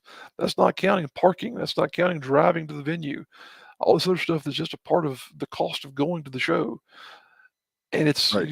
it's a percentage of that to go to an indie show around here. So I think fans owe it to themselves to get around to a few more of these. Right. It's it's one of the shows that's on my list for 2023. Turbo is one that I want to check out in 2023. Ground Zero is one I want to check out in 2023. And APW Chester are, the three shows that I work for. All right, this calendar year, by the time this year ends, as of the 30th of this month, I'll have worked at 12 different companies That's awesome. this That's year. really awesome. 3 states, 12 companies. That's this year. Next year, I'm already signed to 5 different states events, with a 6th one being negotiated. Awesome, man. Awesome. Well, But I'm trying to do more. I'm trying to think of how to put this. I want it to be as impactful as I can. Sure. I think that's what everybody wants out of everything that they do is if you're going to do it, put everything you got into it. That's right. Yep. So Give it your I'm all. not worried about the number of companies or the number of shows. States, that's a little bit bigger deal. More states is more coverage, more exposure. There you go. Whereas I don't need to get over. I'm a ring announcer or a camera guy. I don't need to get over. I need to put everybody over. That's all I need to do. There you go. That's the right attitude to have there as well. So this is Manager of the Year. You've got Ryan Adler. I know him. Chris Danger, I don't know. Stephen Fry, I've heard of but never met. Ben Grayson, I've heard of and never met. Michael King, I'm the consigliere to King Enterprises. JP Lehman, another fantastic individual to be around. And Derek Vanderford, who I have yet to figure out. When you look at this list, you've got all these managers and a snake charmer at the bottom. Vanderford, he's a guy who's been around for a while, and really and truly, I'll say he might be the worst of the bunch in terms of just being that true villain of the whole thing there. Between him and Stephen Fry, we talked a minute ago about the Feud of the Year category and the stuff that the Fry Foundation did to Rob Killjoy in those. But in terms of, like you say, in terms of true blue villains, Vanderford, he's got to be the cock of the walk there, Right. 100%, man. Vanderford, I've seen him at a handful of shows. He's always getting involved. Michael King can talk with the best of them. Ryan Adler seems to pick the fights that his brother has to take over for. JP Lehman seems to throw money at every problem, hoping that's the solution. And there's just there's a hell of a lot of names on that list. Yeah, and I mean this is up to almost 300 votes, and yet again it's another one I'm not going to vote on. Yeah, this is a category that I'll say has come close to being tabled several times in the past because you just don't see the manager role being involved in shows that frequently anymore, and Right. You try and figure out why. It's kind of hard to diagnose just why that is, but then you see the crew that you have in this category here, and it's like, well, these guys should be on more places, and a guy like Adler, for example, because he's tied to his brother, you don't see him that frequently because again, they're sort of a duo there. Chris Danger, he he has his YouTube following and then metamorphosed that into being the manager of the NDA, which of course is the reality. Stephen Fry, he's a menace anywhere he goes. He's a Pittsburgh Steelers fan too, so it is what it is.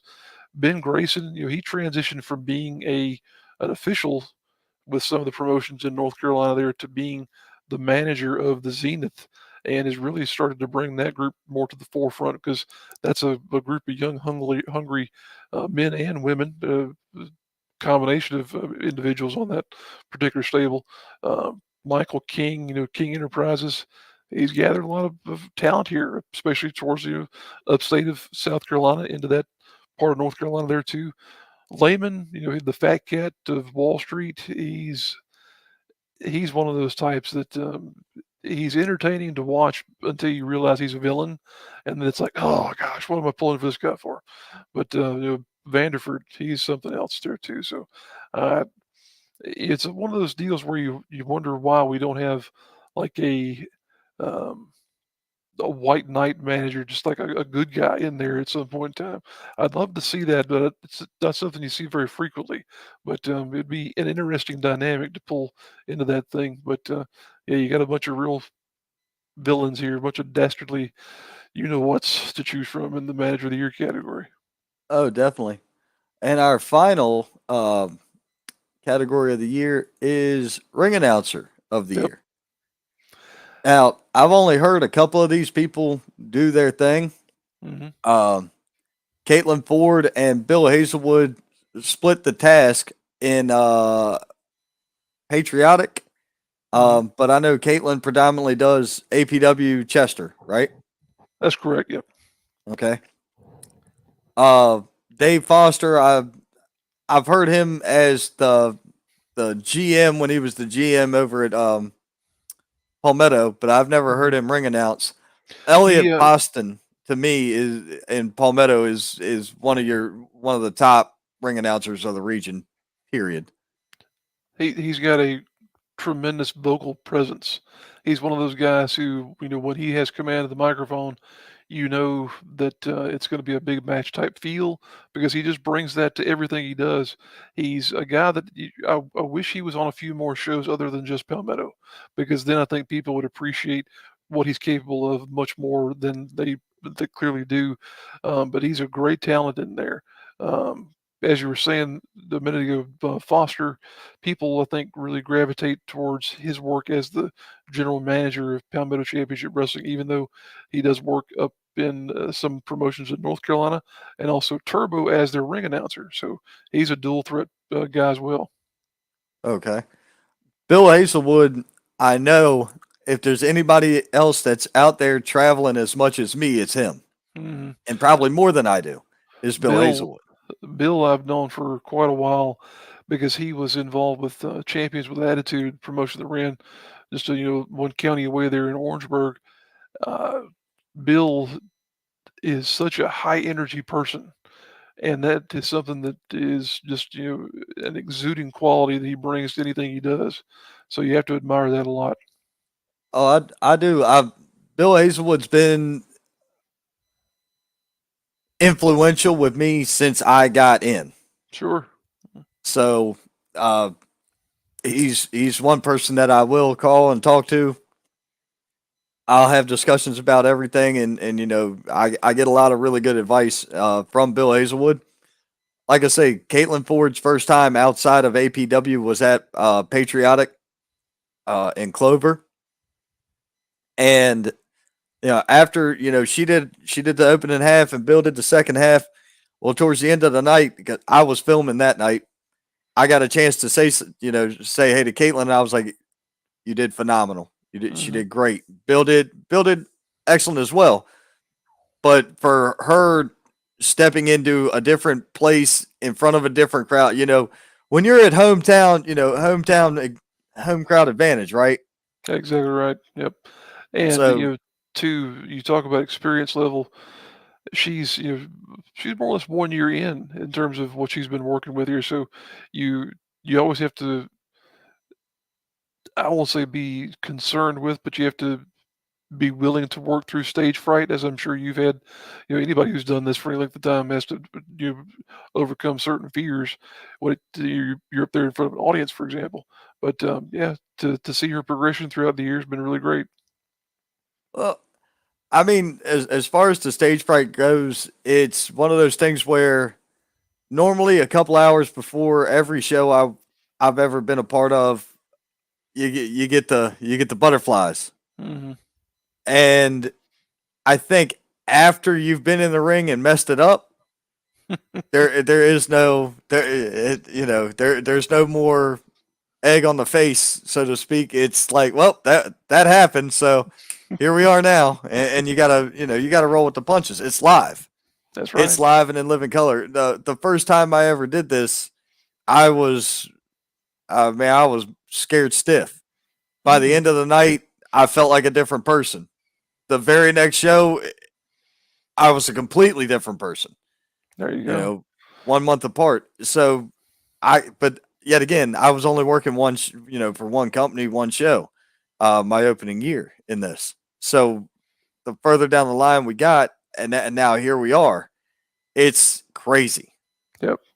And you talk about, the experience that you have when you're first getting into the business versus, working with someone like Bill Hazelwood, for example, who's been, he's been in this for gosh knows how long, and 21 years.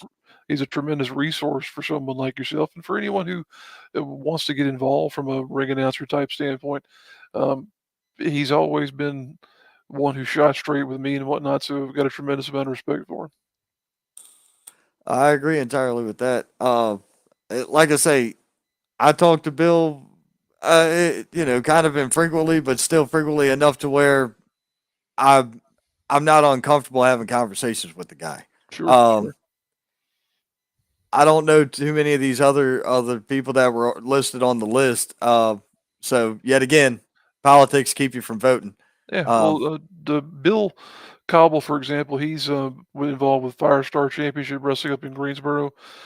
He's pretty well dedicated to them in terms of where he works.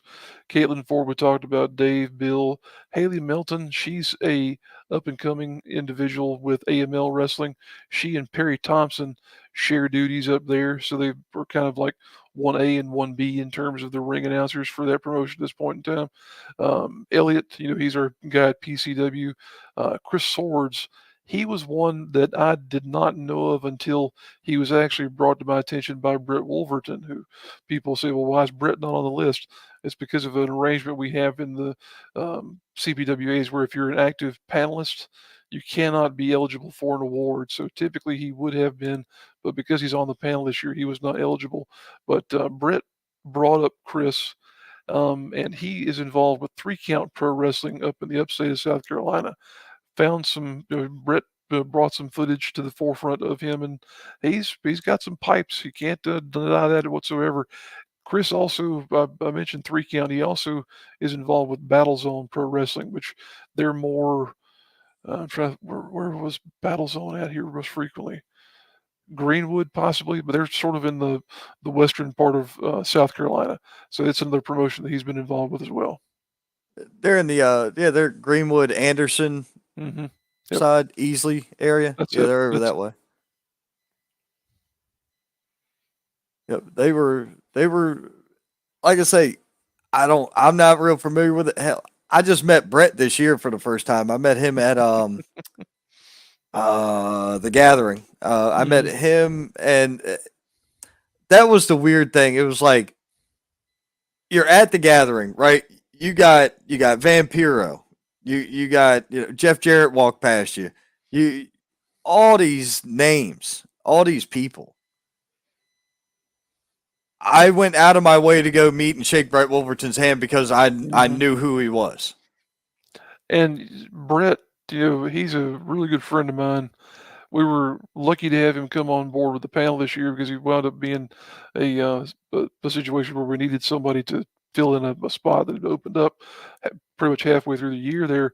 But Brett, he's for one, tremendous talent. You can't deny that whatsoever. But then again, you talk about somebody who has just a personality that you gravitate towards and that you can't not enjoy. Brett's just a great guy. So I'm glad you got to have some time there with him. I got to meet him, and that was the same place I got to meet Manny Mack. He was sitting next to Lodi. Man, I got to meet a ton of people at the gathering this year. Mhm. What that was thanks to Bill Hazelwood. There So you go. I mean, that's a fantastic thing that you guys have built. How long have you been doing this? This is the 7th year for the CPWAs. The lineage of these awards actually goes back quite a way because we had, prior to the CPWAs, we had the Professional Wrestling Awards of the Carolinas. Those were a concoction that were put together by myself and a few other people. You had some loss of interest in doing awards at one point in time. which is where my involvement with the CPWAs came to the forefront, because when I always called them the PWACs. That was just, kind of a funny way of describing them. But when they fell apart, it was like, well, I still want to do this. I still want to be able to recognize the talent that we have in this area and show appreciation to them. So yeah, I talked with the people who were involved with the PWACs and said, hey, are you guys going to be upset if I kind of take the ball and run with it? And there was a little misgiving there for a little bit, but then it was just like, okay, I'm doing this regardless. So this is the 7th year that we've had these awards, but the PWACs were a predecessor, but then you also had the Carolina Independent Wrestling Awards that were even before those. Um, so all totaled, you probably got about a 20-year lineage if you combine everything back to where they sort of began. Like I say, this is the 7th year of the CPWAs.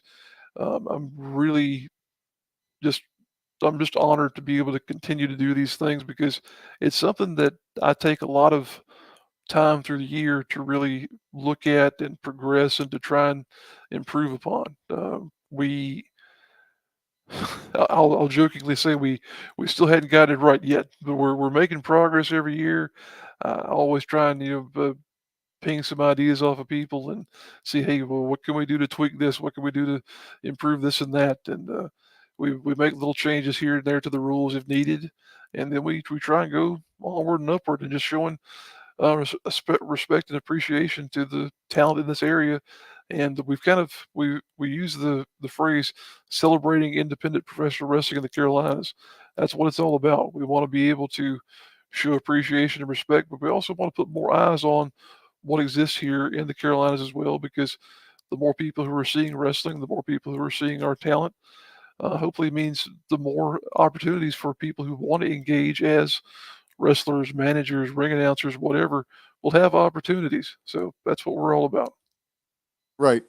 Now, you guys opened this up. The voting for fan voting started what, Sunday this year, correct?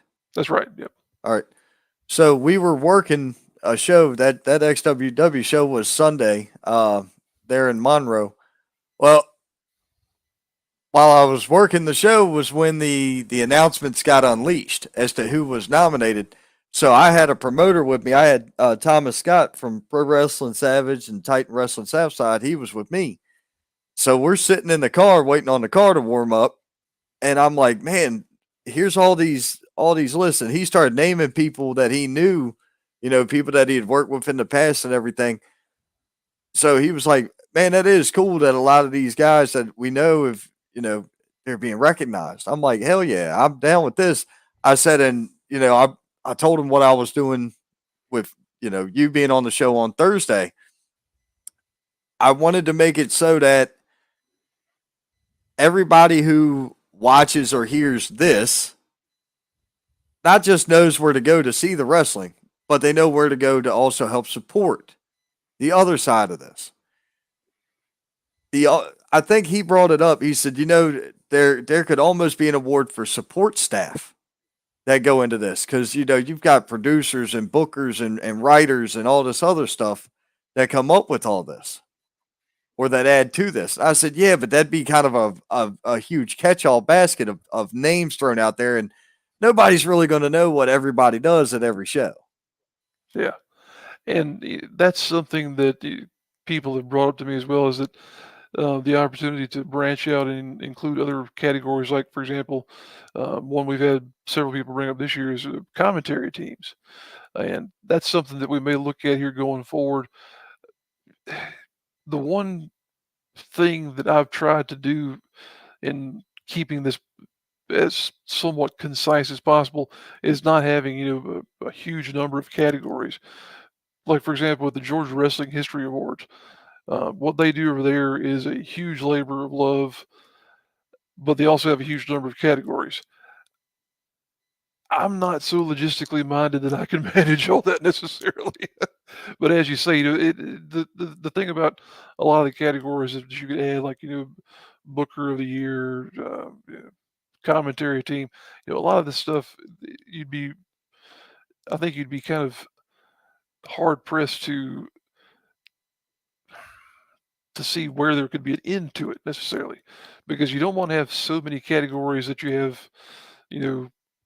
50 of these things necessarily to wade through because, and I'll pull the curtain back on our process here as well. These like award plaques that we give out, guess who's paying for those? Right. So it's one of those things too where it's like I don't want to overspend myself in terms of the budget that I allocate for these things every year. So, but it's at the same time you don't want to not acknowledge those people because they're doing a great job too and making sure that the wheels are turning. Right. I mean, there's a lot to it.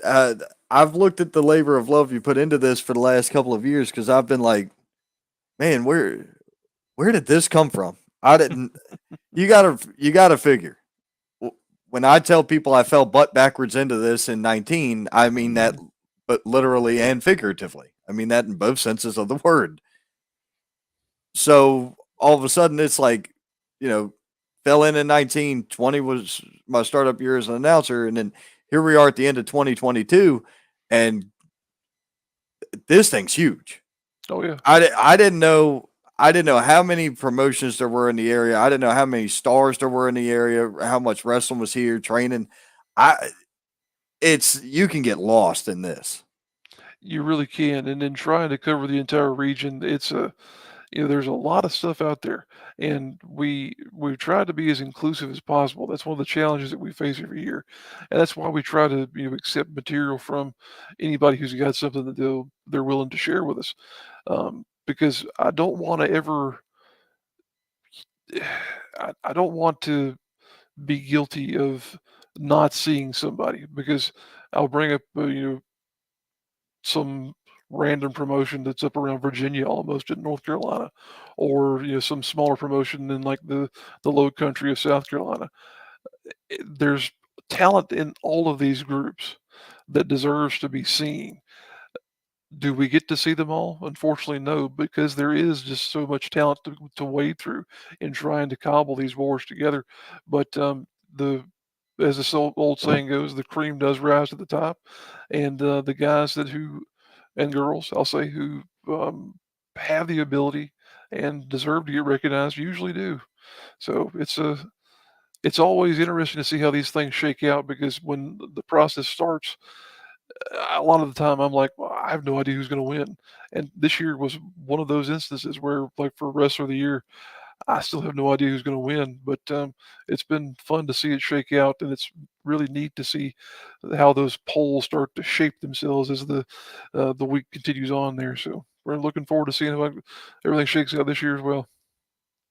Oh yeah, it's been insane to see Mhm. how it's gone out. Especially, I mean, some of these awards had 300 votes across them, and they've been out for it hasn't even been a full week. Mhm. Now I understand that everything comes to an end on the 28th, right? That's the last day for voting. It's the actually this coming Monday. So the On polls are this, open for the full week there. So it'll be this coming Monday when the polls close. okay, on the 26th. Gotcha. Yep. All right, I misread the post then. That was my bad. Oh, that's But okay. either No. way, it's been there's a lot to that, man. It's a huge undertaking. And I mean, I understand, you got the panelists and everybody else. So I guess with that being said, it's where do you want to see it go next? Oh man, that's a big question there. What I would like to see is just the continued appreciation of what the Carolinas indie scene is, and what I mean by that is, I used the analogy here a while back of the cupboard. Well, you've got promotions here that are cultivating talent that are going to be on that next level. So I want people to see the fact that those guys are here now. You don't have to wait until they're on TV. You can appreciate and respect them while they're here at this point in time. And I just hope that more fans will continue to appreciate what we have and acknowledge that by coming to shows, buying the merchandise that these guys are selling, subscribing to YouTube channels and whatnot, and supporting these talents that are out here because that is what will continue to help that scene grow. To this scene grow, is to have that level of involvement, and that's something that every fan can do. You don't always necessarily have to spend $100 in merchandise at a show to show that you're with this talent. Subscribing to a YouTube channel in a lot of ways helps tremendously because those guys can ultimately monetize those channels. You're talking about, the support structures that allow talent to exist. That's a big thing to me, is not only growing through exposure, but also growing through the business of the business because you got to pay your bills. That's what it really is about Right. there ultimately. So just, as I was saying there, the opportunity to continue to grow things here from a standpoint of acknowledgement of talent. That's what I really want to be the linchpin of what the CPWAs will be remembered as being, because I'm not going to do this forever. I'll go ahead and say, uh, probably going to do this for a couple of more years and see if I can find some other crazy idiot who's willing to take up the mantle of running these things and give them an opportunity to see what they can do with it next after me. There you go. Man, well, listen, I greatly appreciate you taking your time this evening, and late on, it's getting late into the night, um, to join me here and lay everything out with me, because I think what you do is cool. I appreciate it for everybody out there because it's no matter what. As I said, I haven't made it to all these different shows this year. Hmm. It's more names, more talent, more people to pay attention to, more people to look at. You've got promoters around the upstate and, the Charlotte, North Carolina area and Georgia that are watching this. And they're going to be like, okay, so these names, I need all these names. And they're going to want to start looking into them and figuring out, okay, do I want to pay this cat to come out here and perform? Do I want to utilize this person? Exactly. Do I want to get to know Truesdale? Do I want to get to know this and this and this? And you know, you I'm just a spoke on the wheel, but I want to see the wheel keep going. Absolutely. And the marketability of the region, not only from the aspect that the companies that exist here, but as you described, the talent that exists here. It's great for me to be able to look back and say, I saw a guy like Cedric Alexander when he was a nobody working at these small little shows up in York, South Carolina, for example. Same goes for somebody like Hangman Adam Page. I can remember seeing him in like his John Deere colors and whatnot, probably 50 or 60 pounds lighter than what he is now. Would never have thought, that he would have been such a huge star internationally. But there he was in those little gyms and whatnot around the Carolinas. And now you can look back and say, well, I saw that guy then. That to me, that's such a special thing to be able to say, that I was around when these guys were cutting their teeth. And now, people are spending 40, 50, $60 on a single ticket, same amount on a t-shirt or whatever, to see these guys that we saw when they were, I hate to use the word nobodies, but that's, kind of what they were at one point in time. And now they're Right. superstars who are common names all over the world. So that's just something that's a real treat for me. Well, the phrase I've been trying to use when it came to developing talent like that is the seed. I saw them at their seed level. There you go. That's So like Drew Hood, Cam Jackson, we saw these. We're seeing these guys at their seed levels. You know, look at the branches that Rob Killjoy's put out this year. Mhm. Working the gathering in up there in Michigan for wrestling for the Juggalos. That's huge. But that also applies to guys like Matt Odom. Did the same thing. For You know, sure. Yeah, and um, it's great to see that expanse because you see as you use the term branching off, you see how much our talent touches other talent in different parts of the world. So it's really cool to see. gotcha. All right, man. Well, do you have anything else that we need to touch on this evening? I just want to say thank you. Appreciate the time to be on the show here and be able to talk wrestling with you. It's something I never really get tired of is having the chance to talk about the business and whatnot. If you for watching the show and you've not already, please join us. You can look on Facebook here for the Carolinas Professional Wrestling Awards. You'll find probably an older group that's out there. That was the group that we had to abandon, unfortunately. But we do have the primary group that's out there now, and also there is a page. So if you go ahead and like and join us on both of those, be glad to have you, and come on and let's watch some wrestling together. Most definitely. Man, thank you very much. I'm going to cover a couple of upcoming shows that I've got a connection to for the remainder of this year. And then I'm getting out of here myself. I'm going to upload this and let the subscribers around the world hear about the indie scene going on here in the Southeast. Awesome deal, my friend. Thank you for the time. Of course, thank you for joining me. Ladies and gentlemen, Carolina Independent Wrestling Awards, Robert Truesdale. Appreciate your time, sir. Thank you. Guys, what a great night it's been. Fantastic interviews all night. We've had Kwest from XWW. We've had Robert Truesdale from the Carolina Independent Wrestling Awards. Let's talk about this. You can find me down in Saluda, South Carolina on the 30th as LWA and TWA bring pro wrestling back to Saluda at the National Guard Armory. You've got Reno Royce facing WCW star The Barbarian. You've got James Self-Standard versus Ace Harris. It's going to be a hell of a show.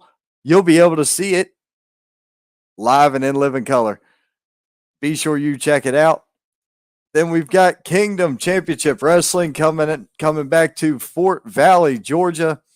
That is December 31st. So that's New Year's Eve. Also, now going the complete opposite direction of that, you've got Ground Zero having a show in North Carolina. If you don't know about Ground Zero, go check them out. Go look up James Johnson. I promise you'll find him.